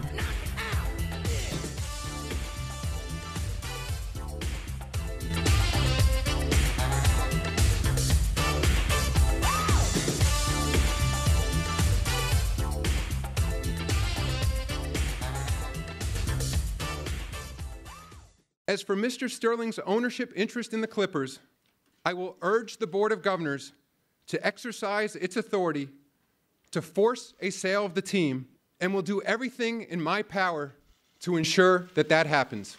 We stand together in condemning Mr. Sterling's views. They simply have no place in the NBA. Pete, he sounds like Mr. Mackey. Doesn't he sound, hey, Mr. Hand, we're not going to have this happen. Okay. Mr. Sterling, you're banned for life, okay? It's Adam Silver, the commissioner of the NBA. Seemed nervous in the first couple of minutes, almost like, oh, my God, I really have to do this now. And he seemed a little bit concerned. This is an interesting one. Lester Munson of ESPN. He's all over the place. Who's a lawyer, and he's very good at the stuff. And he talks, again, we don't know what the NBA bylaws are, the Constitution. When Silver issues his punishment to Sterling, the decision is final. The Constitution provides in paragraph 24M that a commissioner's decision shall be final, binding, and conclusive, and shall be as final as an award of arbitration. It is almost impossible to find a judge in the United States judicial system who would set aside an award of arbitration. When Silver issues his punishment to Sterling, the decision is final. The Constitution provides in paragraph 24M that a commissioner's decision shall be final, binding, and conclusive, and shall be as final as an award of arbitration. It's almost impossible to find a judge in the United States judicial system who would set aside an award of arbitration. That doesn't mean that Sterling can't sue. It would just make it more difficult, though not impossible, for him to win. If Sterling sues, he could seek a stay to remain in power and or damages. There's no limit on the complexity or direction a potential lawsuit would take. It would be up to the courts to determine the merits of Sterling's claims. But when they put together the bylaws at the time, they basically said, we're keeping this out of the courts. And so, therefore, the commissioner does have the power. And I think that's probably, if Lester Munson is correct, and my guess is somebody leaked that out of the NBA Constitution for him. But that's what I'm getting. What the NBA, it's not a legal binding document, correct? That's what. Correct. So the arbiter can just say, "Fuck it, I don't care what your stupid Constitution says. It's not legal. So why do I have to even look at it? If it's not legal." Not legally binding in a court of law. Well, it is binding amongst within the NBA. It's binding. So, in other words, it would be what Munson's saying. It would be very difficult for Donald Sterling to fight this, in that he is one of the Board of Governors, agreed to this. So he agreed to be part of this concept. In other words, as franchise holders, we all agree that if we have a problem, and with anything within our group, instead of suing each other's ass, because that's going to cost us lots of money, what we're going to do is going to make sure that the commissioner has the final say. And so, therefore, we all agree, all 30 teams, we agree that the commissioner will have the final say. What Munson's saying is he thinks this is where Adam Silver may have enough power to be able to keep this out of the courtrooms or make it very difficult for Donald Sterling to sue. So, but again, We're seeing so many different versions of I need to see this. the Constitution. That's what it comes down Demand. to. We've got to get a demand to see the NBA Constitution. You could see the U.S. Constitution. Why Will that help you? No, but why? Maybe it's just as simple as Sterling can't appeal any of this. But I find that hard to believe. You can always appeal. I don't. No one is. No, not always. Well, and maybe that's it. But this is saying This is saying that this is telling you can't appeal. This is saying that once the commissioner, and again, we're going on what Munson's saying. Yeah. He's saying that under the bylaws in the Constitution, there's no appeal process. That once the commissioner says that's it, that's it. So there is no appeal process. Matter of fact, he's claiming that Sterling will try to sue, and he'll try to take it into a court of law because, one, he's a lawyer, and two, he seems to have great success beating up, a blind, paralyzed old ladies in courtrooms. Yeah, he's got a good record in that, but right. But his NBA record exactly. sucks. But he may have no course of action because a judge may sit there and say, "Guys, I'm not going to hear this case. You guys have already agreed that you've put your commissioner, Adam Silver, in charge of deciding on any disputes you have. So this is a dispute between one owner versus 29 other owners, and the bylaw and Constitution says that the commissioner will make the final ruling on that." That's what Munson's saying. Now, that could very well be a major factor in this. Well, I just wish it was more definitive answer from all these NBA and some of these attorneys. Just say he can't appeal. Just come out and say, right now, our interpretation is at least he cannot appeal. But isn't that the normal process in a dispute, Pete, where you have one side saying we feel the law speaks for us this way, and the other side interprets it, no, that's not what that says at all. We interpret it this way. It's almost like one is speaking English and the other speaking French. But I that's agree, why the symbol is a scale. But I it's agree. A scale of justice. But there's always, take it. If a player in baseball doesn't agree with the suspension, he can appeal and he's still active. I don't know how that applies in this situation here. It doesn't apply at all. Munson says it doesn't. He might get a start in, and then he can go on the DL and then come back. Yeah, I mean, I just don't know. I need the Constitution. That's what it comes down to. I need the NBA Constitution. I think we have so many questions that just are still like. And I'm glad Munson. And I trust him. So I mean, I'll take his word for it. Maybe just see. I think either way. I got to tell you guys, either way, and I'm reading more about this now. In that, a lot of people are shocked out here. Writers that cover the story and lawyers. That he did not, at least in Silva, insinuate that some of the past business dealings or practices by Donald Sterling played into this decision. Because then it comes down to, if Adam Silver prevails in this, precedent has been set. And therefore, I'm telling you, it's going to be easy certainly for the public to raise holy hell in any of this stuff. They're going to raise holy hell in any of this stuff and say, well, I just heard this guy say this, or we just heard a tape, and TMZ is going to be all over this. I keep on checking TMZ. The best. Because I'm waiting for them to come up with. Well, they're the new. Forget the 4-letter network. They're the new 3-letter network. I can't wait. When's their Sports Center come out? How about the fact that every single person that walks around this earth right now pretty much has a recorder on them? Yeah. There's every phone right now can record you. Yeah. Does every other owner trust themselves around other people that they don't know, especially with the motive that this girl made money off of this? They're going to be there's going to be detectors that people now pay for these tapes? That's going off. This is going to, this is just going to be a mess. And this thing with the Celtics now hiring this guy, Emery, from the Golden State Warriors for their new scouting director. How long ago? He just got fired. He just got fired. He just got hired by the Celtics by Yahoo Sports, according to them today. Because he was recording people. Hope he brought his tapes. Yeah. Hey, there was money to be made. But how are players going to feel around him right off the bat? I don't know. How do you hire somebody like that that's been fired for that reason? I don't know. All right, a couple other things we're going to be talking, obviously, as we progress on in the week, about the Bruins and the Montreal Canadiens, because it's going to be a terrific series, and obviously it's a great rivalry. We'll get into all of that stuff. How about Pittsburgh last night against Columbus? They get off to that great start, and that doesn't matter. That first line, Crosby and that line is unbelievable. But then you put it on Marc-Andre Fleury, and I'm telling you, It is frightening. And it is frightening. They blew a 3-0 lead early in the series. You have to worry about a 4-0 lead. With 7 minutes to go, 4-0. In the third period, you have to worry about a 4-0 lead. You can't get through round after round after round unless you have a goaltender. You might not have to have the guy stand on his head, but you have to have a goaltender that is pretty damn good. That might let one in every once in a while, but overall, he doesn't just wilt when the game is on the line. I mean, Fleury, to me, will play exceptionally well, and then suddenly you could almost feel the pressure rising, and he's Tony Romo. The game is on the line, and he just disintegrates just like that. He's ahead of schedule. He usually does this in the second and third round. Usually, a couple of years ago, Philly, he threw up all over himself, and then you could argue he did it in the Bruins last year. Last year, he threw so he's ahead of schedule. I wonder if they're worried that whoa, this is happening earlier. Yeah, we need to. Vokun's going to start one of those. I bet they go to Vokun real quick. The Rangers were all in his head last year. Remember that? I mean, he got pulled once or twice for a couple of games. And if they play the Rangers again, well, they couldn't have played the Rangers last year. We played the Rangers in Pittsburgh. Oh, that's right. It was Philly. It's 2 years ago. Yeah. 2 years ago, where they were all in his in his grill. Yep. And I think it's going to be the Rangers again.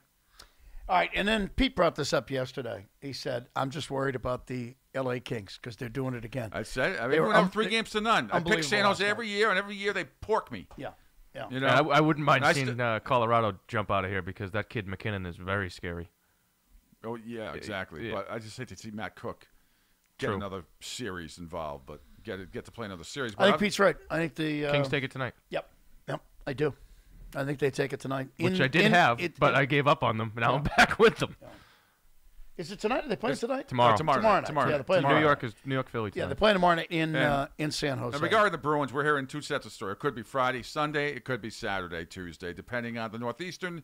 We've heard, Glenn, you're the one who brought it up. The Northeastern, they could push the Bruins game back to 8:30 possibly on Friday to give Northeastern and get the time for the Garden to be morphed into ice. Or it could be Saturday hockey night in Canada. We've heard those stories. How meaningful is a morning skate to a team? Because they lose it if it's Friday. You can have a morning skate. You just don't have it at the rink. Teams have done that before. Like that, though. Teams have done that before. They have done that before. Go over, Steve. It's 10 minutes from my house. Apparently, go see him. Something. The scheduling has a lot to do with hockey night in Canada, and they want Game 5, hockey night in Canada, which would be a week from Saturday. And in Montreal, there's a concert that night. So if they're going to do that, if they're going to have hockey night in Canada in Game 5, it would have to be in Boston. Yeah. That game they would have to play Friday, Sunday. They'd move it up. And again, you have to look at building availability now. It's not just Boston and Montreal. And the way the TV stuff, you got to start looking at what's at Madison Square Garden. I don't know what concert they could come up with there. What's happening in either Los Angeles or San Jose between the Kings? If the Kings make it, that's going to really screw things up. If the Clippers if they're in the playoffs, and if the Lakers were in it, it would have really been a mess. It's too bad that Indianapolis didn't have an NHL franchise because they're going to have an empty building here in another day. We got the Wiener Wine Line. It's coming up next. Time now for the Wiener Line. My wife can score more than 2 buckets on 11 shots because I know my wife will at least shot fake 1 time. The Wiener Line. I'm not even going to answer that. That's just silly. Next. Call 617-600-7183. No, I don't give a rat's ass what the hell you think. I'm saying to you, look at these guys here. Look at them. And now. Give me a break. What a terrible call. That guy, they should throw him out of the league on that call. The Wiener Line on the Big Show Unfiltered. Tweeting out there different starting times for these games. Maybe what we should do is have a show at night and reveal the schedule, and because we know they're playing 7 games, we just don't know and we know who they're playing. We just don't know when the games start. The latest is somebody up in Montreal right now, a news service in Montreal, is claiming it would be Thursday night here in Boston with Game 1.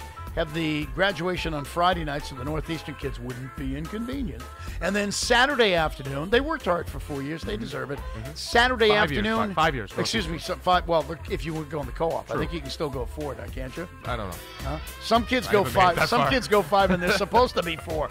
And they're talking about Saturday afternoon, Game 2, but an early time, 12:30. Yeah. Probably because NBC, Kentucky Derby, NBC has the Kentucky Derby, so we can't have the 3 o'clock game on Saturday. I'll monitor that to see if it's There you official. go. So we'll see. We'll see. Probably have new times for you tomorrow, new days. All right, Jet, let's stoke it up. Hi, this is Adam Silver. The statements and views of Donald Sterling do not necessarily represent the views and opinions of the Commissioner's Office, the owners, or the Players Union. Hey, don't blame us for what this nitwit says. He doesn't speak for us. Very good. It's good. I like that. Glenn, buddy, great to hear Adam Silver's stance on zero tolerance for racism. Tell me, when's the press conference announcing the firing of Knicks executive Larry Johnson happen for calling for the formation of an all-black league, and how much do the Knicks get fined? What day is that press conference? I'm telling you, that's going to be a problem. Yeah. That's going to be a problem. A truly great day for sports journalism and sports reporters everywhere, as Lisa Guerrero asked the toughest question of the NBA commissioner. Yes, she did. What a bunch of frauds. You people would sell your mother for a free buffet. Right. She asked the toughest question of the day. I never Media thought was disappointing. I never thought in this life, maybe my second or third life, I never thought in this life I would ever say that. Hey, Lou Merlone. Hey, Pete, can you stop using the phrase "to be honest with you"? Because every time now when you don't say that phrase, "to be honest with you," I don't know if you're lying or not. He's lying.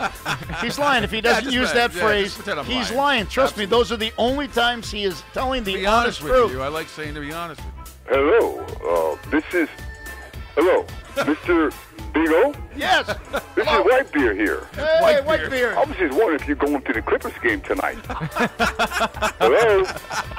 Hello? Can we get out there in time? Whitebeard.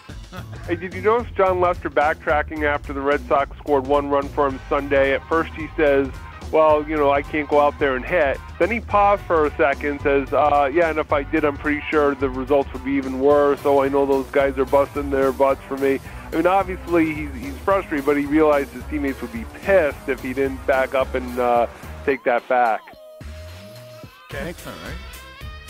Yeah, I was just wondering if there's any truth to the rumor that Magic Johnson is in town for a photo op with Ricky Lander and Linda Henry. Oh, boy. Oh, God. Keep your quarters off. My goodness, what is going on to WEEI? Hey, Pete, I think you were right when you did that little screed on the airwaves before you left the station. I think we're like 2, 3, 4 months away from hearing Yeah,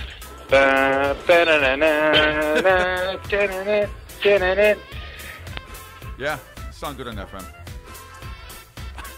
Hey, Greg, I just heard Lenny and John Dennis having Who Can Talk the Fastest contest, but he did mention something about an event with all the headline comedians being involved, and didn't mention your name. Greg, I consider you a headliner. Thank you. I will be there, by the way. What happened? I saw the why isn't your picture on the site? I didn't mention your name. I do too many of them. I forgot about it, but I will be there.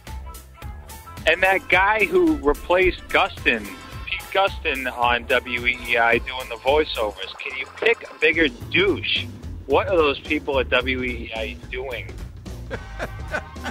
Cheap.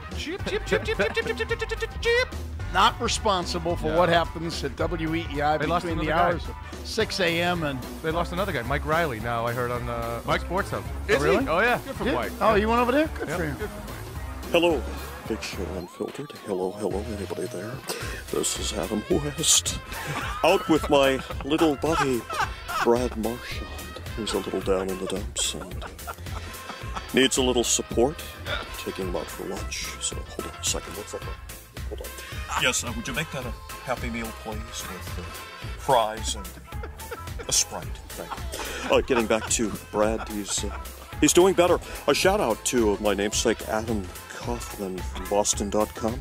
Really had his back today, and he needs a lot of support getting ready for the next series. Anyway, good luck, boys, and tweet me, Adam West. Take care. Thanks, Batman. Adam West. Hey, y'all. This week I called my cable company, and they said they'd have a guy here at 1:45 on Wednesday. And then I called the Bruins for playoff tickets. And they said the game would be sometime between Thursday and Saturday between 1 p.m. and 9 p.m. Well, that's it. I'm officially in Bizarro world. Hello? Hello? Hello? Hello? Hello? Hey, you're listening to another episode of Unsolved Mysteries.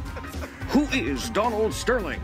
Billionaire, doll collector, cross-dresser, NBA franchise owner, alcoholic? Sterling finds himself tainted following comments allegedly made by him, urging his former girlfriend not to expose his foot fetish. Questions remain. How do players react? What will they do? Steal Sterling's trousers, leaving him to stand alone before fans in his boxes? Take his pet ferret and set it loose? Or hide his booze? Answers to these questions and more on the next edition of Unsolved Mysteries. That song alone would scare the shit out of me as a kid. That's scary. This is Richard Nixon from the grave. I've learned a very valuable lesson. Always ask, is that thing on? Thanks, Mr. President. Wow, Sterling banned for life. You gotta tune in to see what Orwell and Shepard are saying about that.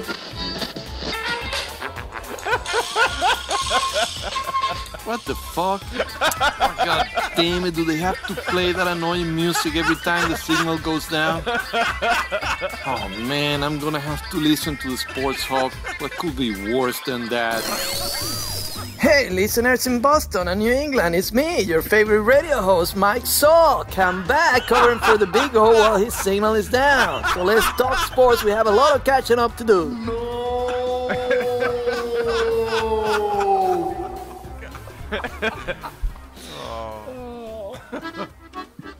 When Don Sterling met the ghost of Thomas Yockey, that ghost, he ripped Don's girlfriend V.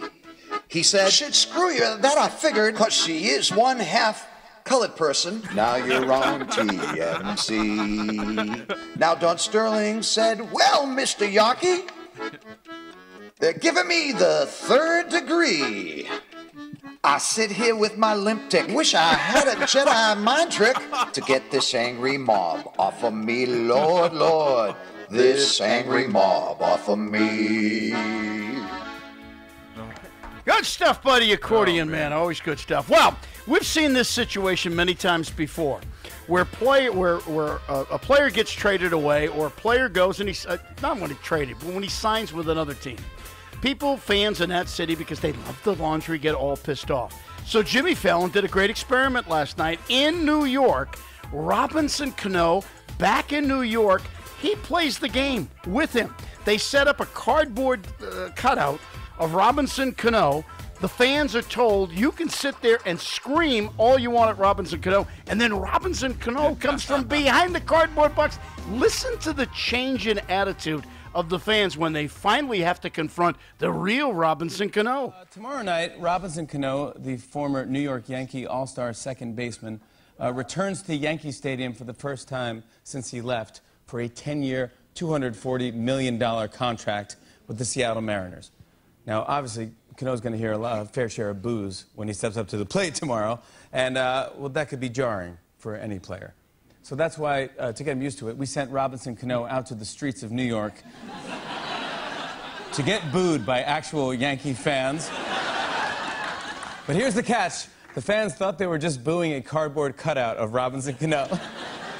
They didn't realize that the real Robinson Cano was standing right behind it. Hi, I'm Robinson Cano, and I'm about to get booed by some Yankees fan. Are you a Yankee fan? Yes. Now, Robinson Cano is coming back to Yankee Stadium tomorrow night for the first time since becoming a Seattle Mariner. Are you going to boo him? Of course. All right, well, we have this picture of him right behind you, so whenever you're ready, go ahead and boo it as much as you want. Boo! You know what? You no longer welcome here. Are you going to boo him? I'm going to boo the out of him. All right. Well, whenever you're ready, go ahead. All right. Give him your best boo. Boo! You suck! That was awesome. Maybe try it again. Should I try it again? Yeah. How you doing, Robbie? Welcome back to New York. Thank you. Be back, right? Yes, sir. Thank you. Are you going to boo him? You know, he won a World Series ring here, but he did leave for the money, so... Why don't you go ahead and give him as many boos as you want? Come on, Robinson. I mean, how many World Series titles do the Mariners have? Oh, come on, boo! You're better than that. You got a beard now? You're better than that. Boo! Ooh. Good, how you doing? Pleasure to meet you. Transfer to the West. All right. Welcome back to New York. Thank you. Boo! You should go home, boo! Try booing him one more time. Oh. I'm sorry, man. Are you going to boo him? Yes, I am. Boo! All right, well, we actually have this picture of him right behind you, so whenever you're ready, go ahead, boo him as much as you want. Boo, Robinson, you should have stayed here. Winners is in New York, not in Seattle. Try booing him one more time. Boo! Stay in Seattle. We don't need you in New York. Hey! I'm good. How are you? Go ahead. Oh! Whoa! How you doing? Thanks for the boo. No problem. I won't boot you. I won't boo you. I won't actually boo you. I'll be rooting for you to. Oh, what a wuss! Play well, but not win. Oh! Boo! Boo! Boo! Come on, everybody! Boo! Actually, try one more. One more? Yeah. Oh. How you doing? Listen, about that, right? Here's what happened. I'm telling you, talk about, fraudulent. I mean, That's wouldn't you love to do that with Twitter someday? When Sure. you're sitting there and you're tweeting somebody and they're tweeting you back and they're just ripping the shit out of you. Wouldn't You're you right like to behind just right behind them and Happens tap them on the all shoulder? the time. Hey, hey. The amazing thing was most of those people were hugging him. Him. They were shaking. They were so excited because it was the real Robinson Cano. Like Bill Simmons did to us in New Orleans in 2001. Exactly. Shit all over us on his little site before All he right, got... if you missed any of the show today because of our issues, your issues, whatever, you can check it out right now, BigShowUnfiltered.com. It'll be up here in about 20 minutes. You'll be able to catch every part of it, including the Weiner line. We'll see you tomorrow. I'm here Who else tomorrow. is here tomorrow? Thornton's here tomorrow, right? We got Thornton in the house. I'll see you tomorrow, Yeah. PD. We're out of here, Jet.